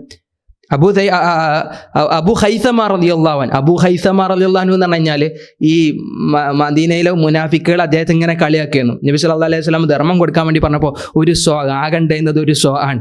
ആ സോവും കൊണ്ട് നബിൻ്റെ അരികിൽ ധർമ്മം ചെയ്തു. അങ്ങനെ ധർമ്മം ചെയ്തപ്പോൾ മുനാഫിക്കുകൾ പറയും, എന്താ അബൂ ഖൈസമ കൊടുത്തു ഒരു എന്താ ആട്ടാൻ അതുകൊണ്ടൊക്കെ എന്നുള്ള നിലക്ക് കളിയാക്കിയിരുന്ന അബൂ ഖൈസമ വരുന്നു. നബി സല്ലല്ലാഹു അലൈഹി വസല്ലം ദൂരെ നിന്ന് കണ്ടപ്പോൾ തന്നെ അബൂ ഖൈസമയെ തിരിച്ചറിഞ്ഞു ഞാൻ. അബൂ ഖൈസം അരികിൽ വന്നപ്പോൾ നബിയോട് പറഞ്ഞു, നബിയെ എന്നോട് പൊറുക്കണം, അലസതയും മടിയും കാരണം വീട്ടിലിരിക്കുന്നു. പക്ഷേ എനിക്ക് നബി സല്ലല്ലാഹു അലൈഹി വസല്ലമയും സഹാബത്തും വേദന അനുഭവിക്കുമ്പോൾ വീട്ടിലിരുന്ന് സുഭിക്ഷമായി ഭക്ഷിക്കാനും സൗകര്യം അനുഭവിക്കാനും എൻ്റെ മനസ്സ് എന്നെ അനുവദിക്കുന്നില്ല. ഞാൻ ഓടി വന്നു ഞാൻ. നബി സല്ലല്ലാഹു അലൈഹി വസല്ലമ അദ്ദേഹത്തെ വിളിച്ചു, ആദരിച്ചു, ബഹുമാനിച്ചു. ആ ഒരു സംഘത്തിൽ അള്ളാഹുവിൻ്റെ പ്രവാചകൻ അദ്ദേഹത്തെ ചേർത്തു വന്നാൻ. പക്ഷേ അതിങ്ങനെ പറയാൻ കാരണം എന്താ വെച്ച് കഴിഞ്ഞാൽ അങ്ങനെയൊക്കെ അവർ പോയി, എൻ്റെ മനസ്സിലും തോന്നിയതാണ്, കഅബിൻ്റെ മനസ്സിലും തോന്നിയതാണ് അതേപോലെ പോവാൻ. ഞാൻ പോയിരുന്നെങ്കിൽ നന്നായിരുന്നു, പക്ഷേ എനിക്ക് പോകാൻ സാധിച്ചില്ല എന്ന് അദ്ദേഹം ഇടക്കിടക്ക് മകനോട് ഇങ്ങനെ അതിൻ്റെ ഇടയിൽ പറഞ്ഞു. കാരണം അവിടെ പിന്നെ നബി തിരിച്ചു വരുമ്പോൾ ഇനി പോയിട്ടില്ല, ഇനി നബി തിരിച്ചു വരുമ്പോൾ ഉണ്ടാവുന്ന ആളുകൾ പലരും നേരത്തെ ഒഴിവ് കഴിവുകൾ പറഞ്ഞു അല്ലെ. നബി സല്ലല്ലാഹു അലൈഹി വസല്ലം തിരിച്ചു വരുമ്പോൾ അവിടുത്തെ പള്ളിയിൽ പലപ്പോഴും നബിയുടെ ഒരു യാത്ര കഴിഞ്ഞു വന്നാൽ, അത് യുദ്ധമാവട്ടെ ഇനി അതല്ല വേറെ എന്തെങ്കിലും യാത്രയാവട്ടെ, നബി അത് കഴിഞ്ഞു വന്നു കഴിഞ്ഞാൽ ഖുബാ പള്ളിയിൽ ഇരുന്ന് കുറച്ച് സമയം സ്വഹാബികൾക്ക് ഇരുന്നു കൊടുക്കും എന്ന് പറഞ്ഞാൽ അവരുടെ കുറേ കാര്യങ്ങൾ ചോദിക്കാനും അറിയാനും. അങ്ങനെ നബി ഇരിക്കുമെന്നുള്ളത് പതിവായതുകൊണ്ട് തന്നെ ഈ പോവാത്ത പലരും അല്ലേ, ന്യായങ്ങളില്ലാത്ത പലരും ദുർന്യായങ്ങളും മറ്റ് ഒഴിവ് കഴിവുകളും പറയാൻ നബിൻ്റെ അരികിൽ ചെന്നപ്പോൾ ഞാൻ പോയില്ല. കാരണം എനിക്ക് പേടിയായി. കാരണം എൻ്റെ അടുത്ത് വേറൊന്നുമില്ല, ഞാൻ പോവാതിരുന്നത് അലസതയും മടിയുമാണ്. അത് കേട്ടാൽ നബി എന്തായാലും കോപിക്കും, നബി എന്തായാലും ദേഷ്യപ്പെടും, നബിക്ക് എന്നോട് വെറുപ്പ് തോന്നും, അതെനിക്ക് സഹിക്കൂല. നബിക്ക് എന്നോട് ദേഷ്യം വരും, അതെനിക്ക് സഹിക്കൂല.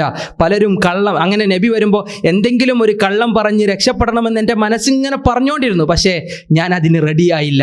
പല കള്ളങ്ങളും സ്വരൂപിക്കാൻ എൻ്റെ മനസ്സ് വമ്പൽ കൊണ്ടു, പക്ഷെ ഞാൻ അതിന് തയ്യാറായില്ല. അതിൻ്റെ ഓരോ വരികളിലും ആ വാക്കുകളെ കഅബ് ഇബ്നു മാലിക് റളിയല്ലാഹു അൻഹു പറയാതെ പോയില്ല. പക്ഷേ പലരും വന്നു എല്ലാവരും ഒഴിവുകാരണം റസൂലുള്ളാഹി സ്വല്ലല്ലാഹു അലൈഹി വസല്ലം അവർക്കൊക്കെ അള്ളാഹുവിനോട് തൗബ സ്വീകരിക്കാൻ വേണ്ടി അള്ളാഹുവിൻ്റെ റസൂൽ പ്രാർത്ഥിക്കുകയും അവർക്ക് വേണ്ടി മഗ്ഫിറത്തിനെ ചോദിക്കുകയൊക്കെ ചെയ്തു. പക്ഷെ ഞാൻ എന്ത് ചെയ്തില്ല, പോയില്ല. അങ്ങനെ ബനൂ സലമയിൽ പെട്ട കുറച്ച് ആൾക്കാർ വന്ന് പറയാണ്, എന്തെങ്കിലും ഒരു നുണ പറഞ്ഞൂടെ എന്നോ. ഏതായാലും റസൂലുള്ള എന്ത് ചെയ്യും, തൗബ നിങ്ങൾക്ക് വേണ്ടി അള്ളാഹുവിനോട് പശ്ചാത്തപിക്കും, അള്ളാഹുവിനോട് മഗ്ഫിറത്തിനെ ചോദിക്കും, അള്ളാഹുവിനോട് പുറത്തു തരാൻ വേണ്ടി. റസൂലുള്ളാഹിന്റെ പ്രാർത്ഥന കിട്ടൂലേ. പിന്നെ എന്തെങ്കിലും ഒരു ഒഴിവ് പറഞ്ഞു കഴിഞ്ഞാൽ ഈ അടങ്ങാറില്ലല്ലോ, മനസ്സിന് ഈ ഒരു ബുദ്ധിമുട്ടില്ലല്ലോ എന്ന് പറഞ്ഞു. ഞാൻ ബനൂ സലമക്കാരോട് കഅബ് ഇബ്നു മുആദ് റളിയല്ലാഹു അൻഹു ഇല്ല, കഅബ് ഇബ്നു മാലിക് പറയണം, ഇല്ല ഞാൻ അങ്ങനെ പറയേണ്ട ഒരു ആവശ്യമില്ല, സത്യസന്ധത എന്തായാലും ഞാൻ സത്യസന്ധത പുലർത്താൻ ഞാൻ തീരുമാനിച്ചു എന്നായിരുന്നു അദ്ദേഹത്തിൻ്റെ മറുപടി എന്നൊക്കെ അതിൽ നിന്ന് കാണാം. ഏതായാലും ആ ഒരു 80ഓളം വരുന്ന ആളുകൾ നബിയുടെ അരികിൽ പലതും പറഞ്ഞപ്പോൾ ആ 80-ൽ എന്ത് ചെയ്തു, ഈ 3 പേര് ഉണ്ടായിരുന്നില്ല. കഅബ് ഇബ്നു മാലിക്കും മുറാറയും ഒന്നും ആ ഒരു പേരുകളിൽ ഉണ്ടായിരുന്നില്ല. ഇവർ മാറി നിന്നു. അങ്ങനെ കുറേ ദിവസങ്ങൾ, ഏകദേശം പറയാണ് കുറേ നബി സല്ലല്ലാഹു അലൈഹി വസല്ലമിൻ്റെ അരികിൽ വന്നപ്പോൾ നബിനോട് പറഞ്ഞു, കാര്യം പിന്നീട് ബോധിപ്പിക്കുകയാണ്. ആ ഒരു സന്ദർഭത്തിൽ തന്നെ നബി സല്ലല്ലാഹു അലൈഹി വസല്ലമയോട് കാര്യം പറഞ്ഞു, നബിയെ അലസതയും മടിയും കാരണമാണ് എന്ത് ചെയ്യാഞ്ഞത്, പോരാതിരുന്നത്. പക്ഷേ നബി സല്ലല്ലാഹു അലൈഹി വസല്ലം പറഞ്ഞു, മറ്റുള്ളവർക്ക് വേണ്ടി അള്ളാഹു അവരുടെ തൗബ സ്വീകരിക്കട്ടെ എന്ന് പറഞ്ഞു. നിങ്ങളുടെ വിഷയത്തിൽ ഇനി ഒരു ആയത്തിറങ്ങട്ടെ, നിങ്ങളുടെ വിഷയത്തിൽ അള്ളാഹുവിൽ നിന്നൊരു തീരുമാനം വേണ്ട. ഹത്താ യഖ്ലി അല്ലാഹു ഫി അംരിക്, അള്ളാഹു നിങ്ങളുടെ കാര്യത്തിൽ തീരുമാനിക്കുന്നത് വരെ ഞാൻ ഈ വിഷയത്തിൽ ഒന്നും പറയൂല. നബിൻ്റെ തീരുമാനമാണ് അല്ലേ, അതെന്നെ ഒരു അടങ്ങാറാണ്. ഇപ്പോൾ നമ്മളൊരു പെറ്റീഷനും കൊണ്ട്, നമ്മളെന്തെങ്കിലും ഒരു പരാതിയും കൊണ്ട്, അല്ലെങ്കിൽ നമ്മളെന്തെങ്കിലും ആപ്ലിക്കേഷനും കൊണ്ട് നമ്മുടെ ഹയർ ഓഫീഷ്യൽസിനെ പോയി ചെന്ന് കണ്ടു കഴിഞ്ഞാൽ തീരുമാനം പറയാതെ അവരിങ്ങനെ നീട്ടിക്കൊണ്ടു പോകുമ്പോൾ എത്ര അടങ്ങാറുണ്ടാവും. നബി സല്ലല്ലാഹു അലൈഹി വസല്ലമയുടെ തീരുമാനവും നബിയുടെ വർത്തമാനവും കേൾക്കാതെ അല്ലെ ദിവസങ്ങളോളം കഴിയേണ്ടി വരുമെന്നുള്ളത് വലിയ ബുദ്ധിമുട്ടാണ്. നബി പറഞ്ഞു അള്ളാഹ് തീരുമാനിക്കട്ടെ, എന്നിട്ട് എന്ത് ചെയ്യുക, നിങ്ങളുടെ കാര്യത്തിൽ തീരുമാനമെടുക്കാമെന്ന് പറഞ്ഞു. ഞാൻ നബി സല്ലല്ലാഹു അലൈഹി വസല്ലമയുടെ ആ വാക്കുകൾ അദ്ദേഹത്തെ വല്ലാതെ വേദനിപ്പിച്ചുവെന്നാണ്. വല്ലാതെ വേദനിപ്പിച്ചു എന്ന് മാത്രമല്ല, നമുക്കറിയാം ഇവർ ഈ ആദ്യം കഅബ് ഇബ്നു മാലിക്കിൻ്റെ വിചാരം ഉപരി മാത്രമേ ഉള്ളൂ എന്നാണ്. പക്ഷേ ബനൂ സലമക്കാരാണ് പറയണത്, നിൻ്റെ അതേ അവസ്ഥയുള്ള രണ്ടാൾക്കാരും കൂടി ഉണ്ട്, നിൻ്റെ അതേ അവസ്ഥയുള്ള രണ്ടാളുകളും കൂടിയുണ്ട്. ആ രണ്ടാളുകളുടെയും നിൻ്റെയും ഒക്കെ ഏകദേശം ഒരേ സംഭവമാണ്. അപ്പോൾ അതാരൊക്കെയെന്ന് ചോദിച്ചാൽ പറഞ്ഞു, ഒന്ന് മുറാറത്ത് ഇബ്നു റബീഅൻ, മറ്റൊന്നാരാൻ ഹിലാൽ ഇബ്നു ഉബയ്യുമാൻ. ഇത് രണ്ടും നമ്മുടെ ഗോത്രക്കാരാൻ, അൻസാരികളാണല്ലോ. അപ്പം എന്നാലും അവരെ ചെന്നൊന്ന് കാണണമെന്നായി. അവരെ ചെന്നിട്ട് കണ്ടിട്ട് എന്തെങ്കിലും കുറച്ചെങ്കിലും ഒരു സമാധാനം ഉണ്ടാവില്ല. പക്ഷേ റസൂലുള്ളാഹി പറഞ്ഞു, മൂന്നാളുകളും അങ്ങോട്ടും ഇങ്ങോട്ടും എന്ത് ചെയ്യാൻ പാടില്ല, കാണാൻ പാടില്ല, സംസാരിക്കാൻ പാടില്ല. ഇവരോട് മറ്റുള്ള സ്വഹാബത്തും സംസാരിക്കാൻ പാടില്ല. ഇവരെ വിലക്കി, ഉപരോധം നടത്തി. അത് അള്ളാൻ്റെ കൽപ്പനയാണ്. ഇവരെ മൂന്ന് പേരോടും ആരും എന്ത് ചെയ്യരുത്, ഇനി സംസാരിക്കരുത്, ആരും അവരെ കാണരുത്, അവരോട് സംസാരിക്കാനും അവരോട് കാര്യങ്ങൾ അന്വേഷിക്കാനും നിങ്ങൾ ചെല്ലരുതെന്നാണ്. അതുപോലെ ഒരു കൂട്ടം ആളുകൾ നമ്മളൊന്ന് ഒറ്റപ്പെടുത്തി കഴിഞ്ഞാൽ അതും സ്വഹാബത്ത്, റസൂലുള്ളാഹി സ്വല്ലല്ലാഹു അലൈഹി വസല്ലം അതിൻ്റെ മുമ്പിലും. എന്നിട്ട് കഅബ് ഇബ്നു മാലിക് ഞാൻ ചില സമയങ്ങളിൽ അല്ലെ മറ്റുള്ള രണ്ടുപേരും അതിൽ നേരത്തെ പറഞ്ഞ ഹിലാൽ ഇബ്നു ഉബയ്യ റളിയല്ലാഹുവിനെ സംബന്ധിച്ചിടത്തോളം വളരെ പ്രായം ചെന്ന മനുഷ്യനാണ്, വാർദ്ധക്യത്തിലാണ്, പ്രായാധിക്യമുണ്ട്. പക്ഷേ പ്രായാധിക്യത്തിലും അദ്ദേഹം യുദ്ധത്തിന് പോകാറുണ്ടായിരുന്നു. ഇവിടെ അലസത കൊണ്ടാണ് എന്ത് ചെയ്യാതിരുന്നത്, പോകാതിരുന്നത്. വാർദ്ധക്യവും അതുപോലെ തന്നെ നേരത്തെ പറഞ്ഞ മുറാറ റളിയല്ലാഹു അൻഹുവിനൊക്കെ അവർ രണ്ടുപേരും വീട്ടിലായിരുന്നു. വക്കാന യബ്കിയാനി, അവരുടെ പത്നിമാർ പറയാണ് ദിവസങ്ങളോളം അവർ കരയുകയാണ്. ആയത്തിറങ്ങണത് വരെ അവർ കരയുകയാണ്. 50 ദിവസങ്ങളാണല്ലോ പിന്നെ ഈ ആയത്തിറങ്ങാനെടുത്തത്. 50 ദിവസങ്ങളാണ് പിന്നെ ഇവരുടെ തൗബ സ്വീകരിക്കുന്നതുമായി ബന്ധപ്പെട്ട് ഇവരുടെ മാത്രം അള്ളാഹു ആയത്തിറക്കുന്നത്. സൂറത്ത് തൗബയിലെ 116-ാമത്തെ ഒരു ആയത്തുണ്ട്. നേരത്തെ നബിയുടെ അരികിൽ കഴിവ് പറഞ്ഞ ആളുകൾക്ക് വേണ്ടി റസൂൽ എന്ത് ചെയ്യും, അള്ളാഹിനോട് ഇസ്തിഗ്ഫാർ ചെയ്യുന്നതും അള്ളാഹുവിനോട് മഗ്ഫിറത്തിനെ ചോദിക്കുന്നതും റബ്ബേ അവരുടെ തൗബ സ്വീകരിക്കണമെന്ന് റസൂൽ പ്രാർത്ഥിച്ചതുണ്ട്. ആ കൂട്ടത്തിൽ ആരില്ല, ഈ 3 പേരില്ല. ഈ 3 പേരെ ഖുല്ലിഫു, അവരെ മാറ്റി നിർത്തി എന്നാണ് ചില ആയത്തിൽ അള്ളാഹ് പറയുക. അതിന് മുന്നുള്ള ആയത്തിൽ വഹും മുർജൗന ഫിൽ അംർ, അവരുടെ കാര്യത്തിൽ അവരിങ്ങനെ നിർത്തപ്പെട്ടവരാണ്. മുർജൗന എന്ന് പറഞ്ഞാൽ തീരുമാനം വന്നിട്ടില്ല. ഈ 3 പേരും മാത്രം അവരെ വിഷയത്തിലാണ് അല്ലാഹ് മുർജൗന ഫിൽ അംർ എന്ന് ഒരു വാക്ക് ഉപയോഗിച്ചത്. അസലാസത്തുൻ ഖുല്ലിഫു എന്നുള്ള വാക്ക് ഉപയോഗിച്ചത് ഇവരുടെ വിഷയത്തിലാണ്. 50ഓളം ദിവസങ്ങളായിരുന്നു അത്രേ അള്ളാഹുവിൻ്റെ റസൂൽ സല്ലല്ലാഹു അലൈഹി വസല്ലമയുടെയും സ്വഹാബത്തിൻ്റെയും ഉപരോധം ഈ 3 ആളുകൾക്ക് ഉണ്ടായിരുന്നത് എന്നാണ്. അതിൻ്റെ ഇടയിലുള്ള സംഭവങ്ങളൊക്കെ കഅബ് ഇബ്നു മാലിക് പറയാതെ പോകുന്നില്ല. കഅബ് ഇബ്നു മാലിക് ഞങ്ങൾക്ക് ആരോടും കാണാൻ പറ്റിയില്ല, ആരോടും മിണ്ടാനും പറ്റുന്നില്ല. ആ സമയത്താണ് ഞാൻ എൻ്റെ അദ്ദേഹത്തിൻ്റെ പിതൃവ്യൻ്റെ മകനായ ഉബൈദ റളിയല്ലാഹു അൻഹുവിനെ കാണാൻ വേണ്ടി അദ്ദേഹം എന്ത് ചെയ്തു, മതിൽ ചാടിയിട്ട് പോയി, വീട്ടിലേക്ക് പോയി, സംസാരിക്കാൻ വേണ്ടി പോയതാ. പക്ഷെ ഞാൻ സല്ലംതു അലൈഹി, ഞാൻ അദ്ദേഹത്തിനോട് സലാം പറഞ്ഞു. വല്ലാഹി ലം യുറുദ്ദ സലാമി, അള്ളാഹുവാണ് സത്യം, എൻ്റെ സലാമിന് പോലും അദ്ദേഹം ചെയ്തില്ല, മറുപടി തന്നില്ല. മുസ്ലിങ്ങൾ പക്ഷേ കാരണം നബിൻ്റെ കൽപ്പനയാണ്, മിണ്ടാൻ പാടില്ല. സലാം പറഞ്ഞിട്ട് പോലും എന്ത് ചെയ്തില്ല. ഞാൻ പള്ളിയിൽ പോകാറുണ്ട്. കഅബ് ഇബ്നു മാലിക് പറയുന്നത്, ഞാൻ പള്ളിയിൽ പോകുമ്പോൾ ആരും എന്നോട് മിണ്ടുന്നില്ല. എത്രത്തോളം എന്ന് വെച്ചാൽ ഞാൻ നബി സല്ലല്ലാഹു അലൈഹി വസല്ലമയോട് സലാം പറയും. ഞാൻ എന്നിട്ട് നബിയുടെ ചുണ്ടിനെങ്ങനെ നോക്കും. എനിക്ക് സലാം മടക്കിക്കൊണ്ട് നബിയുടെ ചുണ്ട് അനങ്ങിയിട്ടുണ്ടോ? എനിക്ക് തോന്നുന്നു നബി സലാം മടക്കിയിട്ടില്ല. കാരണം ഉറക്കനെ നബി പറഞ്ഞിട്ടില്ല എന്നർത്ഥം. നീ ഉള്ളിൽ പറഞ്ഞിട്ടുണ്ടോ എന്നുള്ളത് അറിയാൻ വേണ്ടി ഞാൻ ചുണ്ടിനെങ്ങനെ നോക്കാറുണ്ടായിരുന്നു എന്നാണ്. ഞാൻ നബിയെ നോക്കുമ്പോൾ നബി മുഖം തിരിക്കും. പിന്നെ ഞാൻ നമസ്കാരത്തിലേക്ക് നിൽക്കുമ്പോൾ നബി സല്ലല്ലാഹു അലൈഹി വസല്ലമ എന്നെ നോക്കും. കാരണം നബിക്ക് സ്നേഹമുണ്ട്, നബിക്ക് ഉള്ളിൽ എന്തിൻ്റെ ഇഷ്ടമുണ്ട്. പക്ഷേ എന്ത് ചെയ്യുന്നില്ല, പ്രകടിപ്പിക്കുന്നില്ല. ഈ ഒരു സാഹചര്യവും ഈ വൈകാരികമായ നിമിഷങ്ങളും എൻ്റെ മനസ്സിനെ വല്ലാതെ അലട്ടി. അള്ളാഹു പറഞ്ഞതുപോലെ ലോകം വിശാലമായിട്ടും എനിക്ക് വല്ലാതെ കുടുസായി അനുഭവപ്പെട്ടു, അല്ലേ?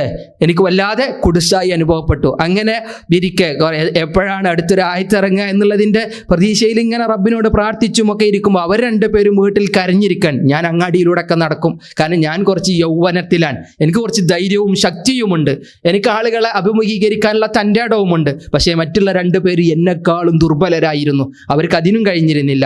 എന്നിട്ടും എൻ്റെ മനസ്സിന് ഇത്ര വേദന ഉണ്ട്. അപ്പോൾ അവരുടെ മനസ്സിന് എത്ര വേദന ഉണ്ടാകുമായിരുന്നു എന്നെല്ലാം കഅബ് ബിൻ മാലിക് റളിയല്ലാഹു അൻഹു തൻ്റെ മകനെങ്ങനെ ഓർമ്മപ്പെടുത്തി കൊടുക്കാൻ. അബൂ ഖത്താദൻ്റെ വീട്ടിൽ പോയിട്ട് നേരത്തെ മതിൽ ചാടി പിതൃവിൻ്റെ സഹോദരനെ കാണാൻ വേണ്ടി പോയപ്പോൾ സലാം മടക്കിയില്ലല്ലോ. അവിടുന്ന് പറഞ്ഞു, നിങ്ങൾക്കറിയുമോ ഞാൻ നിങ്ങളെയും അള്ളാഹുവിൻ്റെ റസൂലിനെയും എത്രമാത്രം സ്നേഹിക്കുന്നുണ്ടെന്ന്. അപ്പോൾ അദ്ദേഹത്തിന് മറുപടി അബൂ ഖത്താദ റളിയല്ലാഹു അൻഹു പറയാണ്, അല്ലാഹു വ റസൂലുഹു അഅലം, ഞങ്ങൾക്കറിയില്ല, അള്ളാഹുക്ക് അള്ളാഹിൻ്റെ റസൂലിനെ അറിയുള്ളൂ. നിറ കണ്ണുകളോടെ ഞാൻ ചാടിക്കടന്ന മതിൽ തിരിച്ചു ചാടി ഞാൻ എൻ്റെ വീട്ടിൽ വന്ന് കിടന്ന് കരഞ്ഞു കലങ്ങിയ കണ്ണുകളുമായി ഒരു രാവ് മുഴുവൻ ഞാൻ എന്ത് ചെയ്തു, ഞാൻ കരഞ്ഞു തീർത്തുവെന്നാണ് പിന്നീട് അദ്ദേഹം അവിടെ ഇങ്ങനെ വിശദീകരിക്കുന്നത്. അങ്ങനെ ദിവസങ്ങളോളം അദ്ദേഹം കഴിഞ്ഞു എന്നാണ്. പിന്നെയും റബ്ബിൻ്റെ പരീക്ഷണം ഇങ്ങനെ വരും. എത്രത്തോളം പരീക്ഷണം എന്ന് പറഞ്ഞാൽ ഇതിൽ സമ്പന്നനാണ്, അറിയപ്പെട്ട ആളാണ്. അതിലൊരു പരീക്ഷണം എന്ന് പറയുന്നത് എന്താ വെച്ച് കഴിഞ്ഞാൽ, അന്ന് മദീനക്കാരെ സംബന്ധിച്ചിടത്തോളം പല നാടുകളിൽ നിന്നും കച്ചവടക്കാർ കടന്നു വരും. അങ്ങനെ ഒരു കർഷകൻ, ഒരു രാജഭരണ പ്രദേശത്തിൽ നിന്നൊരു കർഷകൻ, ഒരു നബത്തി വംശത്തിൽപ്പെട്ട ഒരു കർഷകൻ നാട്ടിൽ എന്നെ അന്വേഷിക്കുന്ന വിവരം എൻ്റെ കാതുകളിലെത്തി. കഅബ് ബിൻ മാലിക്കിനെ അന്വേഷിച്ച് ഒരു നബത്തിക്കാരൻ വന്നിട്ടുണ്ട് എന്ന വിവരത്തിയപ്പോൾ എനിക്കുള്ള ഒരു കത്ത് ഒരാൾ എൻ്റെ അരികിലേക്ക് കൊണ്ടുവന്നു തന്നു. ആ കത്തിൽ ആ രാജ്യത്തിൻ്റെ രാജാവിൻ്റെ എഴുത്താൻ, നിന്റെ ആള് ഉപേക്ഷിച്ചു എന്ന വിവരം എനിക്കറിഞ്ഞു, എനിക്ക് വന്ന് കിട്ടിയിട്ടുണ്ട്. നിന്റെ ആൾ എന്ന് ഉദ്ദേശിച്ചാരാണ്? നബി സല്ലല്ലാഹു അലൈഹി വസല്ലം എന്നെ കൈവിട്ടു എന്നുള്ള വാർത്തയാണ് എനിക്ക് കിട്ടിയത്. നീ എൻ്റെ അരികിലേക്ക് വാ, നുവാസിക്, ഞാൻ നിനക്കെന്ത് ചെയ്യാം, അഭയം നൽകാം, നിനക്കെല്ലാ സൗകര്യങ്ങളും നിൻ്റെ എല്ലാവിധ കാര്യങ്ങളും ഞാൻ ഏറ്റെടുക്കാം, നീ എന്ത് ചെയ്യണം, അതെല്ലാം ഉപേക്ഷിച്ച് എൻ്റെ നാട്ടിലേക്ക് വന്നാൽ മതി. ഇത് റബ്ബിൻ്റെ പരീക്ഷണമാണ്. കാരണം എനിക്ക് ദുനിയാവ് റബ്ബ് ഇങ്ങനെ തുറന്നു തരാൻ. നബി സല്ലല്ലാഹു അലൈഹി വസല്ലം ഇതിങ്ങനെ നമ്മളെ സംബന്ധിച്ചിടത്തോളം ഇങ്ങനെ തന്നെ കുടുങ്ങിയ കിട്ടിയ ചാൻസിൽ എന്തെങ്കിലുമൊക്കെ ഒന്ന് തുറക്കാൻ നോക്കും. പക്ഷേ ഈ സ്വഹാബത്തിൻ്റെ ജീവിതത്തിലെ സത്യസന്ധതയെ അള്ളാഹുവോട് ഓർമ്മിപ്പിക്കാൻ, റസൂലുള്ളാഹി സ്വല്ലല്ലാഹു അലൈഹി വസല്ലം വിശദീകരിക്കാൻ അദ്ദേഹം പറയും, കഅബ് ബിൻ മാലിക് റളിയല്ലാഹു അൻഹു പറയാണ്, ഞാൻ ആ കത്തെടുത്ത് എൻ്റെ വീട്ടിൽ അടുപ്പിൽ കൊണ്ടുപോയിട്ടു, ഞാൻ അതിനെ അടുപ്പിലിട്ട് കത്തിച്ചു വന്നാൽ ഞാൻ റബ്ബിനോട് പ്രാർത്ഥിച്ചു കൊണ്ടേയിരുന്നു ഇതിനൊരു പോംവഴി ഉണ്ടാവാൻ. അള്ളാഹുവിൻ്റെ പ്രവാചകൻ്റെ സ്നേഹവും ഇഷ്ടവും സഹാബത്തിൻ്റെ അന്വേഷണങ്ങളും അവരുടെ ഇടപെടലുകളും എൻ്റെ മേൽ സന്തോഷത്തിൻ്റെ നാളുകളായി തിരിച്ചു വരാൻ ഞാൻ റബ്ബിനോട് ഇങ്ങനെ പറഞ്ഞു നിന്ന് 40 ദിവസമായിട്ടും എന്ത് ചെയ്തില്ല, 50-ലെ 40 ദിവസമായിട്ടും ഒരു വിവരവുമില്ല. ഇടങ്ങാറൊടിച്ച ജീവിതമാണ്. അങ്ങനെ 40-ാമത്തെ ദിവസം നബി സല്ലല്ലാഹു അലൈഹി വസല്ലമ പറഞ്ഞയച്ച ഒരു ദൂതൻ എൻ്റെ അരികിൽ വന്നു. പറയാൻ റസൂലുള്ളാഹി സ്വല്ലല്ലാഹു അലൈഹി വസല്ലമയുടെ ഒരു ദൂതൻ എൻ്റെ അരികിൽ കടന്നു വന്നു. നബിൻ്റെ ഒരു കൽപ്പനയാണ്. എന്താ കൽപ്പന? ഭാര്യയെ വിട്ടു നിൽക്കണം. ഇനി എന്ത് ചെയ്യാൻ പറ്റൂല, ഭാര്യയോടുള്ള സംസർഗം പാടില്ല, ഭാര്യയെ വിട്ടിക്കണം, അതും ഇനി പാടില്ല എന്ന് പറഞ്ഞു. അഥവാ സ്വന്തം മനസ്സിന് വേദന വരുമ്പോൾ ഒന്ന് ആശ്വസിപ്പിക്കാനും സമാധാനം നൽകാനും കൂടെ ഒരു ഇണയുണ്ടാകുന്നത് വളരെ ആശ്വാസമാണ്. പക്ഷെ റബ്ബ് ഒറ്റപ്പെടുത്താൻ അല്ലാഹു സുബ്ഹാനഹു റസൂൽ പറയാൻ, ഭാര്യനെ മാറ്റി നിർത്തണം. ഞാനൊരു ചെറുപ്പക്കാരനാണ്, ഞാനൊരു യുവാവാണ്. ഞാൻ എൻ്റെ ഭാര്യയോട് പറഞ്ഞു, നീ നിൻ്റെ വീട്ടിൽ പോയി നിൽക്കുക. പക്ഷേ മറ്റുള്ള 2 ആൾക്കാരുണ്ടല്ലോ, അവരെന്നെക്കാളും പ്രയാസത്തിലാണ്. അതിൽ നേരത്തെ പറഞ്ഞ മുറാറ റളിയല്ലാഹു അൻഹുവിൻ്റെ ഭാര്യ, അദ്ദേഹം ചെന്നിട്ട് പറയുകയാണ്, റസൂലുള്ളാഹി സ്വല്ലല്ലാഹു അലൈഹി വസല്ലമയോട് പറഞ്ഞു, റസൂലേ, അദ്ദേഹം വളരെ വൃദ്ധനാണ്, ഞാനില്ലെങ്കിൽ ബുദ്ധിമുട്ടാൻ. അദ്ദേഹത്തിന് ഒരിക്കലും ഞങ്ങളുടെ മറ്റു ലൈംഗിക താല്പര്യമൊന്നുമില്ല, ഒരു വികാരമില്ലാത്ത മനുഷ്യനാണ്, ഞങ്ങളൊന്ന് ഒപ്പം നിന്നോട്ടെ. റസൂലുള്ളാഹി സ്വല്ലല്ലാഹു അലൈഹി വസല്ലം പറഞ്ഞു, നബിയെ, ഒരിക്കലും മറ്റുള്ള തരത്തിലുള്ളൊരു ബന്ധം ഞങ്ങൾ തമ്മിൽ ഉണ്ടാവില്ല, അദ്ദേഹത്തെ പരിചരിക്കാനും അദ്ദേഹത്തെ സഹായിക്കാനും ഞാനൊന്ന് കൂടെ നിന്നോട്ടെ. റസൂലുള്ളാഹി സ്വല്ലല്ലാഹു അലൈഹി വസല്ലം അനുവദിച്ചു കൊടുത്തു ഞാൻ. അപ്പോൾ ഇദ്ദേഹത്തിൻ്റെ കുടുംബക്കാരും കഅബ് ബിൻ മാലിക്കിൻ്റെ ബന്ധുക്കളൊക്കെ വന്നിട്ട് പറയണേ, ഒന്ന് നബിനോട് പറ, എന്തെങ്കിലുമൊക്കെ പറഞ്ഞു കഴിഞ്ഞാൽ നബി കേൾക്കും, എന്തെങ്കിലും ഒരു ഒഴിവ് കഴിവ് പറഞ്ഞു കഴിഞ്ഞാൽ നബി സല്ലല്ലാഹു അലൈഹി വസല്ലം അത് കേൾക്കും. കൂടെ ഒരാൾ പോലും ഇല്ലെങ്കിൽ എത്ര ബുദ്ധിമുട്ടാണ്. കാരണം ഇത് കണ്ടിട്ട് മറ്റുള്ളവർക്കും ചെയ്യുന്നില്ല, സഹിക്കുന്നില്ല. നബി സല്ലല്ലാഹു അലൈഹി വസല്ലമ ഇവിടെ വാക്കാണോ, നബി പറഞ്ഞതാണോ, ഞാൻ അതിനപ്പുറത്തേക്ക് ഇനിയില്ല എന്ന് കഅബ് ബിൻ മാലിക് തീരുമാനിക്കുകയും അങ്ങനെ സ്വന്തം ഭാര്യയെ അവരുടെ വീട്ടിലാക്കുകയും പിന്നീടുള്ള ദിവസങ്ങൾ എങ്ങനെ കഴിച്ചു കൂട്ടുമെന്നുള്ള ആശങ്കയിലൊക്കെ അദ്ദേഹം ഇങ്ങനെ കഴിയുമായിരുന്നു. ഏതായാലും ഹിലാൽ ഇബ്നു ഉമയ്യയും മുറാറത്ത് ഇബ്നു റബീഉയുമെല്ലാം, ഇവർ 2 പേരുമെല്ലാം അവർ കുറച്ചെങ്കിലൊക്കെ ആശ്വാസം കണ്ടെത്തുമ്പോൾ എൻ്റെ മനസ്സിനെന്തില്ല, വല്ലാത്ത ആശ്വാസം. അങ്ങനെ ഞാൻ റബ്ബിനോട് ഇങ്ങനെ പ്രാർത്ഥിച്ച് നിന്ന് ഒരു ദിവസം ഞാൻ എൻ്റെ വീടിൻ്റെ മുകളിലിരുന്ന് സുബഹി നമസ്കരിക്കുമ്പോൾ നമസ്കരിക്കുമ്പോൾ, വീടിൻ്റെ മുകളിൽ കയറിയിട്ട് സുബഹി നമസ്കരിക്കുമ്പോൾ അതാ സിൽഅ് പർവ്വതത്തിൻ്റെ അവിടുന്ന് ഒരാൾ ഇങ്ങനെ വിളിച്ചു പറയുന്നു. ഒരു ശബ്ദം ഞാൻ കേട്ടു. സിൽഅ് പർവ്വതം എന്ന് പറഞ്ഞാൽ മക്കയിൽ അറിയപ്പെട്ട, അവരെ വിളിച്ചിരുന്ന പ്രസിദ്ധമായ ഒരു മലയാണ്.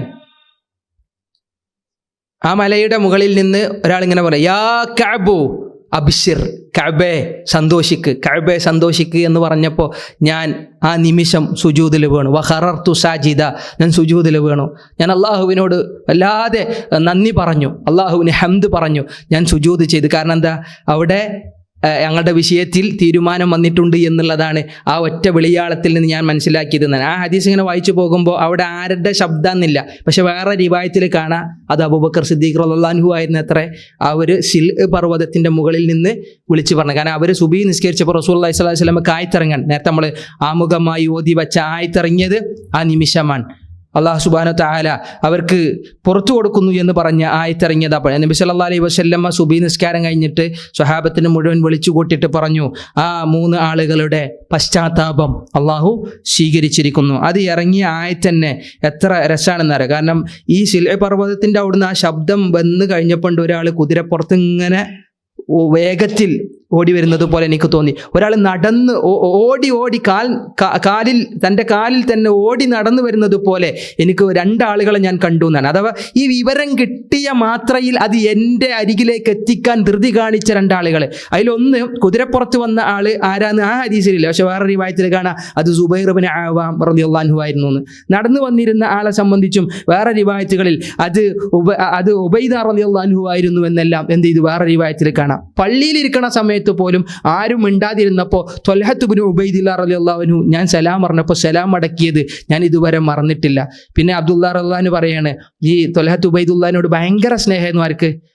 കഅബിന് നേരത്തെ പറഞ്ഞ കഅബിന് മാലിക് റളിയല്ലാഹു അൻഹുവിന് ഭയങ്കര സ്നേഹം. കാരണം അന്ന് ആകെ സലാം മടക്കിയ ഒരാൾ ത്വൽഹത്ത് ഇബ്നു ഉബൈദില്ല. 10 ആളുകൾക്ക് സ്വർഗ്ഗം ഉണ്ട് എന്ന് പറഞ്ഞാൽ ഒരു കൂട്ടത്തിൽ ഒരാളാണല്ലോ ത്വൽഹത്ത് ഇബ്നു ഉബൈദില്ല. നബി പോലും സലാം മടക്കിയോ നിങ്ങൾക്ക് സംശയമായ സമയത്ത് എനിക്ക് സലാം മടക്കിയ ആള് പിന്നെ ഉണ്ടായിരുന്നത് ആരാണ്? ഈ ഏറ്റവും കൂടുതൽ പ്രതിബദ്ധതയും സ്നേഹവും തോന്നിയത് അബൂബക്കർ സിദ്ദീഖിനോടാണ്. കാരണം സിൽഅ് പർവ്വതത്തിൻ്റെ മുകളിൽ നിന്ന് വിളിച്ചു പറഞ്ഞത് അബൂബക്കറാണ്. അറബിയൊക്കെ സ്വഭാവമുണ്ട്, എന്തെങ്കിലും ഒരു സന്തോഷം ആരെങ്കിലും അറിയിച്ചു കൊടുത്താൽ ഇട്ട കുപ്പായ അപ്പം എന്താണ് ഇട്ടത് അത് അഴിച്ചിട്ട് അവർക്ക് കൊടുക്കും. നഗ്നനായി നിൽക്കാന്നല്ല, വേറെ വസ്ത്രം ഇതെടുത്തിട്ട് എന്ത് ചെയ്യും, അത് അവർക്കുള്ളൊരു ആദരവാണ്. ഞാൻ അന്നേരം എനിക്കുണ്ടായിരുന്ന കുപ്പായ എടുത്തിട്ട് ഞാൻ അത് അബൂബക്കറിനെ ഏൽപ്പിച്ചു എന്നെല്ലാം എന്ത് ചെയ്തു പിന്നീട് പിൽക്കാലത്ത് കഅബ് റളിയല്ലാഹു അൻഹു പറഞ്ഞത് കാണാം, എൻ്റെ സന്തോഷം കൊണ്ട്.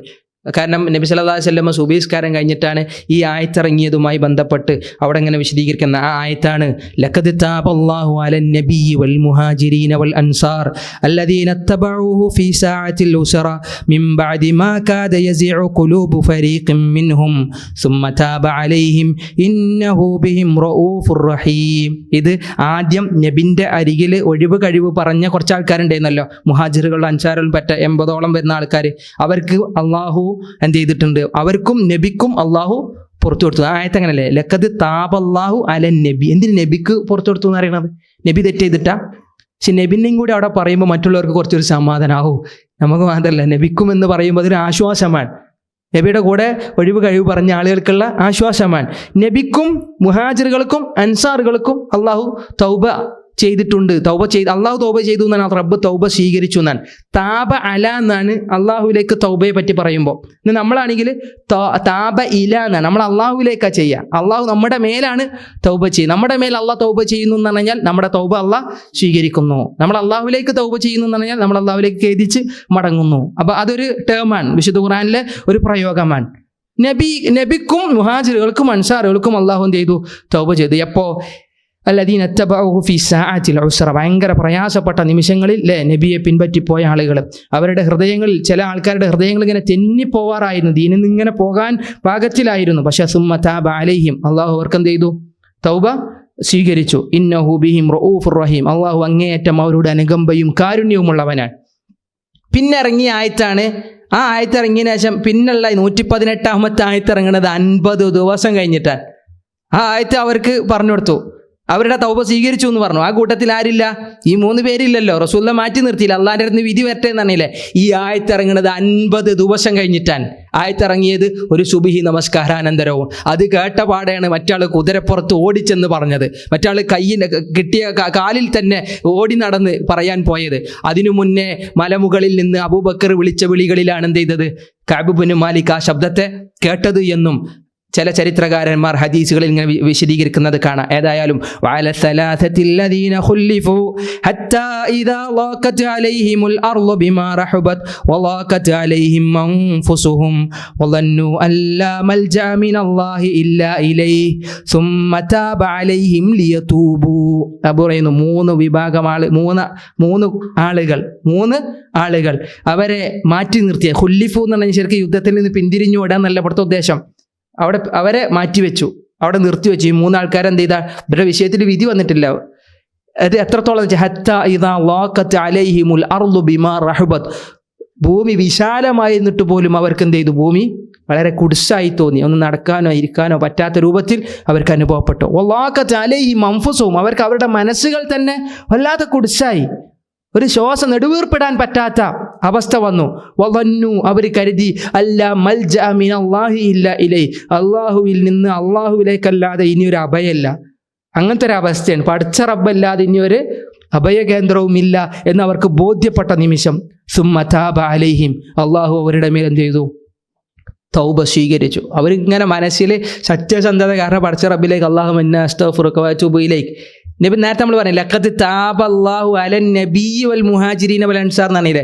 നബിയുടെ മേലും മുഹാജിറുടെ മേലും അൻസാറുകളുടെ മേലും അള്ളാഹു തൗബ ചെയ്തു. നബി അവിടെ തെറ്റ് ചെയ്തത് കൊണ്ടല്ല, നേരെ നബി അല്ലാതെ തന്നെ ജീവിതത്തിൽ നിരന്തരമായി 100ഓളം തവണ റബ്ബിലേക്ക് ഇസ്തിഗ്ഫാറും തൗബയും ചെയ്യുന്നവനാണ് അല്ലേ. എല്ലാ തെറ്റും അല്ലാഹു പുറത്തെടുത്ത് റസൂൽ ചെയ്തവനാണ്. പക്ഷെ നബി അവിടെ എടുത്തു പറഞ്ഞത് എന്തിനാന്ന് വെച്ച് കഴിഞ്ഞാൽ അത് മറ്റുള്ളവർക്ക് ഒരു ആശ്വാസം കൂടി ഉണ്ടാവാനാണ് അല്ലേ. അവരെ റബ്ബ് വേർപെടുത്തിയിട്ടില്ല, നബിയോടൊപ്പം തന്നെ ചേർത്ത് പറഞ്ഞു. അവർ നബിയുടെ അനുയായികളാണ് എന്ന ആദരവ് കൂടി റബ്ബ് കൊടുത്തതാണ്. ഇവിടെ ഇവർക്ക് പ്രത്യേകമായിട്ട് അള്ളാഹ് ആയത്തിറക്കുകയും ചെയ്തു, ലിയതൂബു, അവരിനിയും റബ്ബിലേക്ക് ഖേദിച്ച് മടങ്ങാൻ വേണ്ടി. എന്നിട്ട് റബ്ബ് ആയത്ത് നിർത്തിയത് നോക്കി, ഇന്നല്ലാഹ ഹുവത് തവ്വാബുർ റഹീം, തീർച്ചയായും അള്ളാഹു അങ്ങേയറ്റം തൗബ സ്വീകരിക്കുന്നവനാണ്. തവ്വാബ് എന്ന് പറഞ്ഞ വാക്കിൻ്റെ അർത്ഥം അങ്ങേയറ്റം തൗബ ചെയ്യുന്നവൻ എന്നൊരർത്ഥമുണ്ട്. അപ്പോൾ നമ്മൾ ആവുമ്പോൾ അതെന്താണ്, ഖേദിച്ചു മടങ്ങുന്നവൻ. നമ്മളെ ഇഷ്ടപ്പെടുന്നതാണ്. അങ്ങനെ ഏത് ഒരു വുളു ഉണ്ടാക്കി കഴിഞ്ഞാൽ നമ്മൾ പ്രാർത്ഥിക്കൂലേ, അശ്ഹദു അല്ലാ ഇലാഹ ഇല്ലല്ലാഹ് അശ്ഹദു അല്ലാ ഇലാഹ ഇല്ലല്ലാഹ് വഹ്ദഹു ലാ ശരീക ലഹു അശ്ഹദു അന്ന മുഹമ്മദൻ റസൂലുള്ളാഹ് അല്ലാഹുമ്മ ജഅൽനി മിനത് തവ്വാബീൻ, അള്ളാഹു നീ ഞങ്ങളെ തവ്വാബീങ്ങളിൽ ഉൾപ്പെടുത്തണേ. നമ്മൾ തവ്വാബീൻ എന്ന് പറയുമ്പോൾ നന്നായിട്ട് റബ്ബിലേക്ക് ഖേദിച്ചു മടങ്ങണം എന്നാണ്. ഇവിടെ അള്ളാഹുവിനെയാണ് അത്തവ്വാബ് എന്ന് പറഞ്ഞത്. അത്തവ്വാബ് ആരാൻ? അള്ളാഹു അങ്ങേയറ്റം തൗബ സ്വീകരിക്കുന്നവൻ. അർ-റഹീം, അങ്ങേയറ്റം റഹ്മത്ത് ചൊരിയുന്നവരുമാണ്. ഈ ആയത്ത് ഇറങ്ങിയപ്പോൾ അല്ലേ, പിന്നെ നബി സല്ലല്ലാഹു അലൈഹി വസല്ലമയുടെ അരികിലേക്ക് എന്ത് ചെയ്യാണ്, കഅബ് ഇബ്നു മാലിക് റളിയല്ലാഹു അൻഹു കടന്നു വരാൻ. എന്നിട്ട് പറയണേ, ആ ആയത്ത് ഇറങ്ങിയപ്പോൾ നബിയെ ഞാൻ കണ്ടു, നബിയുടെ മുഖം വെട്ടിത്തിളങ്ങുന്ന ചന്ദ്രനെ പോലെ. നബിക്ക് സന്തോഷം വന്നാൽ നബിയുടെ മുഖം പ്രകാശപൂരിതമാണ്. നബി സല്ലല്ലാഹു അലൈഹി വസല്ലമ എന്നെ ആലിംഗനം ചെയ്തു. നബി സല്ലല്ലാഹു അലൈഹി വസല്ലമ എനിക്ക് സന്തോഷ വാർത്തയായി പറഞ്ഞു. എന്നിട്ട് നബി പറഞ്ഞൊരു വാക്കുണ്ട്, അതിൻ്റെ സൗന്ദര്യം എത്ര രസം എന്നറിയാം. നബി പറയാണ്, ഉമ്മ നിന്നെ പെറ്റിട്ട ദിവസം മുതൽ, നബി ഹദീസിൻ്റെ വാക്കതാണ്, എന്താണ്, നിന്റെ ഉമ്മ നിന്നെ പെറ്റിട്ട ദിവസം മുതൽ ഇന്ന് വരെയുള്ള ദിവസങ്ങളിൽ ഈ ദിവസമാണ് നിന്റെ ഏറ്റവും സന്തോഷം നിറഞ്ഞ ദിവസം, നിനക്ക് ഏറ്റവും ആനന്ദവും സന്തോഷവും നിറയുന്ന ദിവസം ഈ ദിവസമാണ്. അഥവാ ഇന്ന് ഫജ്റിന് അവതരിച്ച ഈ ഒരു ആയത്തിനോളം നിന്നെ സന്തോഷിപ്പിക്കുന്ന ഒന്ന് ദുനിയാവിലില്ല കഅബേ എന്ന് റസൂലുള്ളാഹി സ്വല്ലല്ലാഹു അലൈഹി വസല്ലമ പറഞ്ഞു വന്നാൻ. എന്നിട്ട് ഒരായത്തും കൂടി അതിനോട് പറഞ്ഞു, യാ അയ്യുഹല്ലദീന ആമനു. ഇത് ഈ സംഭവം പറഞ്ഞിട്ട് അള്ളാഹ് നമ്മളോട് പഠിപ്പിക്കാൻ, അവരുടെ ജീവിതത്തിലുള്ള ഒരു കാര്യത്തെ എടുത്തു പറഞ്ഞ് നമ്മുടെ ജീവിതത്തിൽ കൊണ്ടുവരാൻ റബ്ബ് പറയാൻ, യാ അയ്യുഹല്ലദീന ആമനു, മുഅ്മിനീങ്ങളെ, ഇത്തഖുല്ലാഹ്, നിങ്ങൾ അള്ളാഹുവിനെ സൂക്ഷിക്കുക, പഠിച്ച റബ്ബിനെ സൂക്ഷിക്കുക, വകൂനു മഅസ് സാദിഖീൻ, നിങ്ങൾ ആരാവണം, സത്യസന്ധരോടൊപ്പം ആവണം. അവർ സത്യസന്ധരാണ് എന്നാണ് എന്ത് ചെയ്തത്, ഈ ആയത്തിറങ്ങിയതിലൂടെ റബ്ബ് സുബ്ഹാനഹു തആല കേൾപ്പിച്ചത് അവരുടെ സത്യസന്ധതയെ. അവരുടെ ജീവിതത്തിൽ ഒരു തെറ്റ്, ഒരു കുറ്റം, ഒരു പോരായ്മ ഉണ്ടായപ്പോൾ അതിനെ മറച്ചു വെക്കാനോ അതിനെ ദുർന്യായങ്ങൾ പറഞ്ഞ് അവിടെ കളവും പറഞ്ഞ് നബിൻ്റെ അടുത്ത് പിടിച്ചു നിൽക്കാൻ അവർ തയ്യാറായില്ല. നഹ്നു നഹ്കുമു ബിൽ-ലവാഹിർ വല്ലാഹു യതവല്ല സറായിർ. അവിടെ കൂടിയ 80ഓളം ആളുകൾ പല ന്യായങ്ങളും പറഞ്ഞപ്പോൾ അല്ലാഹുവിൻ്റെ റസൂൽ പറഞ്ഞു, ഞാൻ ഇവിടെ വിധിക്കുന്നത് പരോക്ഷമായിട്ടാണ്, പക്ഷെ നിങ്ങളുടെ ഉള്ളുകളിലുള്ള കള്ളങ്ങളും നിങ്ങളുടെ ഉള്ളുകളിൽ ഒളിപ്പിച്ചു വെക്കുന്നതും അള്ളാഹു അറിയുന്നവനാണ്. നഹ്നു നഹ്കുമു ബില്ലവാഹിർ അല്ലാഹു യതവല്ല സറായിർ. ലവാഹിറുകളെ ഞാൻ വിധിക്കുന്നു, പരോക്ഷമായി ഞാൻ വിധിക്കുന്നു, പക്ഷെ രഹസ്യങ്ങളെ ഏറ്റെടുക്കുന്ന റബ്ബുണ്ട്, അള്ളാഹു അതറിയുന്നവനാണ് എന്ന ചിന്ത നിങ്ങൾക്കുണ്ടാവണമെന്ന് അള്ളാഹു സുബ്ഹാനഹു വ തആല അവരെ പറ്റി പറഞ്ഞു. അവിടെ നിന്ന് വരെ മാറ്റിവെച്ചു എന്നറിയുമ്പോൾ അത് ഇവരുടെ സത്യസന്ധതയെ ലോകത്തെ കേൾപ്പിക്കാനാണ്, അത് ഇവരുടെ ജീവിതത്തിൽ കാണിച്ച ആ സിൻസിയറിറ്റിയെ ലോകത്തെ പഠിപ്പിക്കാനാണ്, അതിലൂടെ ഒരു പാഠം നമ്മൾ ഉൾക്കൊള്ളാനാണ് റബ്ബ് പറഞ്ഞ ആയത്ത് നിർത്തിയത്. വകൂനു മഅസ്സാദിഖീൻ, നിങ്ങൾ സത്യസന്ധരോടൊപ്പം ആയിത്തീരണമെന്നുള്ള ഉപദേശമാണെങ്കിൽ പ്രിയപ്പെട്ടവരെ, മദീന അത്രമേൽ മദീനയിലെ സ്വഹാബത്തിന് ആനന്ദം തോന്നിയ നിമിഷങ്ങളായിരുന്നു ആ ഫജ്റിനെ അവതരിച്ച ആ നിമിഷങ്ങൾ എന്നുള്ളത് ഈ ഒരു ചരിത്രം മുഴുവൻ പറഞ്ഞു പോകുന്നതാണ്. അതിവിശാലമായ ഇമാം ബുഖാരിയും ഇമാം മുസ്ലിമും ഇമാം അഹമ്മദും ഒക്കെ ഉദ്ധരിക്കുന്ന വിശാലമായ ഒരു ഹദീസിനെ വളരെ ചുരുക്കി ഹ്രസ്വമായി നമ്മൾ അവതരിപ്പിച്ചത് നമ്മുടെ ജീവിതത്തിലെ സത്യസന്ധതക്ക് അള്ളാഹു ഇഹത്തിലും പരത്തിലും ആദരവും ബഹുമാനവും നൽകുമെന്നാണ്. ആരെയും വഞ്ചിക്കാതെ, ആരെയും പറ്റിക്കാതെ, കള്ളങ്ങളും നുണയും പറയാതെ സത്യമായ വാക്കുകളുമായി എന്ത് ചെയ്യുക, ജീവിതത്തെ മുന്നോട്ട് നയിക്കുക. കഅബ് റളിയല്ലാഹു അൻഹു റസൂലിൻ്റെ കൈ പിടിച്ച് പറഞ്ഞു, റസൂലേ, ഞാൻ ഒരാളെയും വഞ്ചിക്കുകയില്ല, ഞാൻ എൻ്റെ ജീവിതത്തിൽ ഒരു കള്ളം പോലും ഇനി പറയുകയില്ല, ഞാൻ അള്ളാഹുവിന് നന്ദിയുള്ളവനായി പരമാവധി റസൂലുള്ളാഹി സ്വല്ലല്ലാഹു അലൈഹി വസല്ലമയോടൊപ്പം സത്യസന്ധത പുലർത്തി ഞാൻ ജീവിക്കുമെന്ന് കഅബ് റളിയല്ലാഹു അൻഹു പറഞ്ഞു. കാരണം ഇവരുടെ തൗബ റബ്ബ് സ്വീകരിച്ചോ എന്നറിയുന്നത് എങ്ങനെയാണ്? ഇനി അവരുടെ ജീവിതത്തെ നോക്കിയിട്ടാണ്. ആ സത്യസന്ധത ഇനി അവർ നിലനിർത്തുകയാണെങ്കിൽ എന്ത് ചെയ്യുള്ളൂ? അള്ളാഹു അവരുടെ തൗബ സ്വീകരിക്കുള്ളൂ. നമ്മുടെ ഏതൊരു കർമ്മവും അള്ളാഹു സ്വീകരിക്കണമെങ്കിൽ അതെന്താണ്? നമ്മുടെ ബാക്കിയുള്ള ചെയ്ത തെറ്റ് കഴിഞ്ഞതിന് ശേഷം പശ്ചാത്തപിച്ച് പിന്നെ നമ്മളെങ്ങനെ ജീവിക്കുന്നു എന്നെന്ത് ചെയ്യും? അള്ളാഹു സുബ്ഹാനഹു വ തആല നോക്കുമെന്നാണ്. കഅബ് ബിൻ മാലിക്കിനെ സംബന്ധിച്ചിടത്തോളം, അദ്ദേഹത്തിൻ്റെ കൂടെ ഉണ്ടായിരുന്ന മറ്റ് 2 സ്വഹാബികളൊക്കെ സംബന്ധിച്ചിടത്തോളം അവർ സത്യസന്ധരാണ്, അവർ നല്ലവരാണ് എന്ന് തന്നെയാണ് മദീനക്കാർ മുഴുവൻ പറഞ്ഞിരുന്നതായി അവരെ പറ്റിയുള്ള വർത്തമാനങ്ങൾ നമുക്ക് വായിച്ചെടുക്കാൻ സാധിക്കുന്നത്. ഏതായാലും അള്ളാഹുവിൻ്റെ റസൂല് അന്ന് വല്ലാതെ സന്തോഷിച്ചു, നബിയുടെ കൂടെയുള്ള സ്വഹാബത്ത് അന്ന് സന്തോഷിച്ചു, അതിലേറെ ആ 3 ആളുകളും വല്ലാതെ സന്തോഷിച്ചു. കാരണം അവരുടെ നിരപരാധിത്വവും അവരുടെ തൗബ സ്വീകരിച്ചതുമായി ബന്ധപ്പെട്ടിട്ടുള്ള ആയത്തുകളുമാണ് അവരെ വല്ലാതെ സന്തോഷിപ്പിച്ചത്. ഈ ആയത്തുകളെ ഇനിയും നന്നായി മനസ്സിലാക്കുവാൻ ഞാൻ ആമുഖമായി സൂചിപ്പിച്ച അമാനി മൗലവിയുടെ തഫ്സീറിൽ നിന്ന് അതിൻ്റെ 2-3 പേജുകളിൽ അതിനെ വിശദീകരിച്ചു പോയെങ്കിലും സൂറത്തു തൗബയുടെ ഒരു ഇതിവൃതം, ഒരു തൗബ എന്ന ഒരു പേരിൽ അള്ളാഹു ഒരു സൂറത്തിനെ അവതരിപ്പിച്ചിട്ടുണ്ടെങ്കിൽ അതിൻ്റെ പശ്ചാത്തലവും അതിൻ്റെ സാഹചര്യ സന്ദർഭങ്ങളും അത്രമേൽ വിശാലമായതുകൊണ്ടാണ് അള്ളാഹു സുബ്ഹാനഹു വ തആല വിശുദ്ധ ഖുർആനെ കൊണ്ട് നമ്മുടെ സ്വഭാവത്തെ നന്നാക്കുമാറാവട്ടെ. ഖുർആൻ പഠിക്കുമ്പോഴാണ് ജീവിതത്തിൽ ഒരു സത്യസന്ധത കടന്നു വരിക. ഖുർആൻ വായിക്കുമ്പോൾ ജീവിതത്തിൽ എല്ലാ നിലക്കും വിശ്വാസം ശക്തമായി തീരുക. അള്ളാഹു നമ്മുടെ വിശ്വാസം നന്നാക്കി തരട്ടെ, ശക്തിപ്പെടുത്തട്ടെ, നമ്മുടെ സ്വഭാവം സൽസ്വഭാവമാക്കി തരുമാറാവട്ടെ. നമ്മുടെ പോരായ്മകളെ നികത്താനും നമ്മുടെ കുറ്റങ്ങളും കുറവുകളും പരിഹരിക്കാനും അള്ളാഹു അറിവും വിവേകവും പ്രദാനം ചെയ്യുമാറാവട്ടെ. അള്ളാഹുവിലേക്ക് കൂടുതൽ അടുക്കുന്ന ഇബാദുകളിൽ റബ്ബേ നീ ഞങ്ങളെ ഉൾപ്പെടുത്തണേ. നന്നായി ഇസ്തിഗ്ഫാർ ചെയ്യുന്നവരിൽ റബ്ബേ നീ ഞങ്ങളെ ഉൾപ്പെടുത്തണേ. നന്നായി ഖേദിച്ചു മടങ്ങുന്നവരിൽ റബ്ബേ നീ ഞങ്ങളെ ഉൾപ്പെടുത്തണേ. ഞങ്ങളുടെ ഇസ്തിഗ്ഫാറുകളെ സ്വീകരിക്കണേ റബ്ബേ, ഞങ്ങളുടെ തൗബകളെ സ്വീകരിക്കണേ റബ്ബേ. ഇനിയുള്ള മരണം വരെ സത്യസന്ധതയും എല്ലാ നിലക്കുള്ള നേരും നിറയുമായി ജീവിക്കുന്നവരിൽ റബ്ബേ നീ ഞങ്ങളെ ഉൾപ്പെടുത്തണേ. അള്ളാഹുവേ നീ അംഗീകരിക്കുന്നവരിൽ റബ്ബേ നീ ഞങ്ങളെ ഉൾപ്പെടുത്തണേ. ഒരാളെ സത്യസന്ധത സ്വർഗത്തിലേക്ക് നയിക്കുമെന്നാണ് റസൂലുള്ളാഹി സ്വല്ലല്ലാഹു അലൈഹി വസല്ലമ പറഞ്ഞു. ഇന്നൽ ബിർറ യഹ്ദി ഇല സിദ്ഖ് വ ഇന്ന സിദ്ഖ യഹ്ദി ഇലൽ ജന്ന. നന്മ സത്യസന്ധതയിലേക്ക് നയിക്കും, സത്യസന്ധത സ്വർഗത്തിലേക്ക് നയിക്കും. അള്ളാഹുവേ ഞങ്ങളുടെ ജീവിതത്തിലെ സത്യസന്ധതകൾ കൊണ്ട് റബ്ബേ നീ ഞങ്ങൾക്ക് സ്വർഗം സമ്മാനിക്കണേ. നമ്മുടെ കുടുംബങ്ങളിൽ എല്ലാവിധ ഐശ്വര്യവും നൽകണേ. അള്ളാഹു ഞങ്ങളെയും ഞങ്ങളുടെ പ്രിയപ്പെട്ടവരെയും നിന്റെ ജന്നാത്തുൽ ഫിർദൗസിൽ ഒരുമിച്ച് കൂട്ടി അനുഗ്രഹിക്കണേ. റബ്ബന ആതിനാ ഫിദ്ദുനിയ ഹസന വഫിൽ ആഖിറതി ഹസന വഖിനാ അദാബന്നാർ. വസല്ലല്ലാഹു അലാ നബിയിന മുഹമ്മദ് വഅലാ ആലിഹി വസഹബിഹി വസല്ലം. ജസാകുമുല്ലാഹു ഖൈറ. വസ്സലാമു അലൈക്കും വറഹ്മത്തുള്ളാഹി വബറകാതുഹു.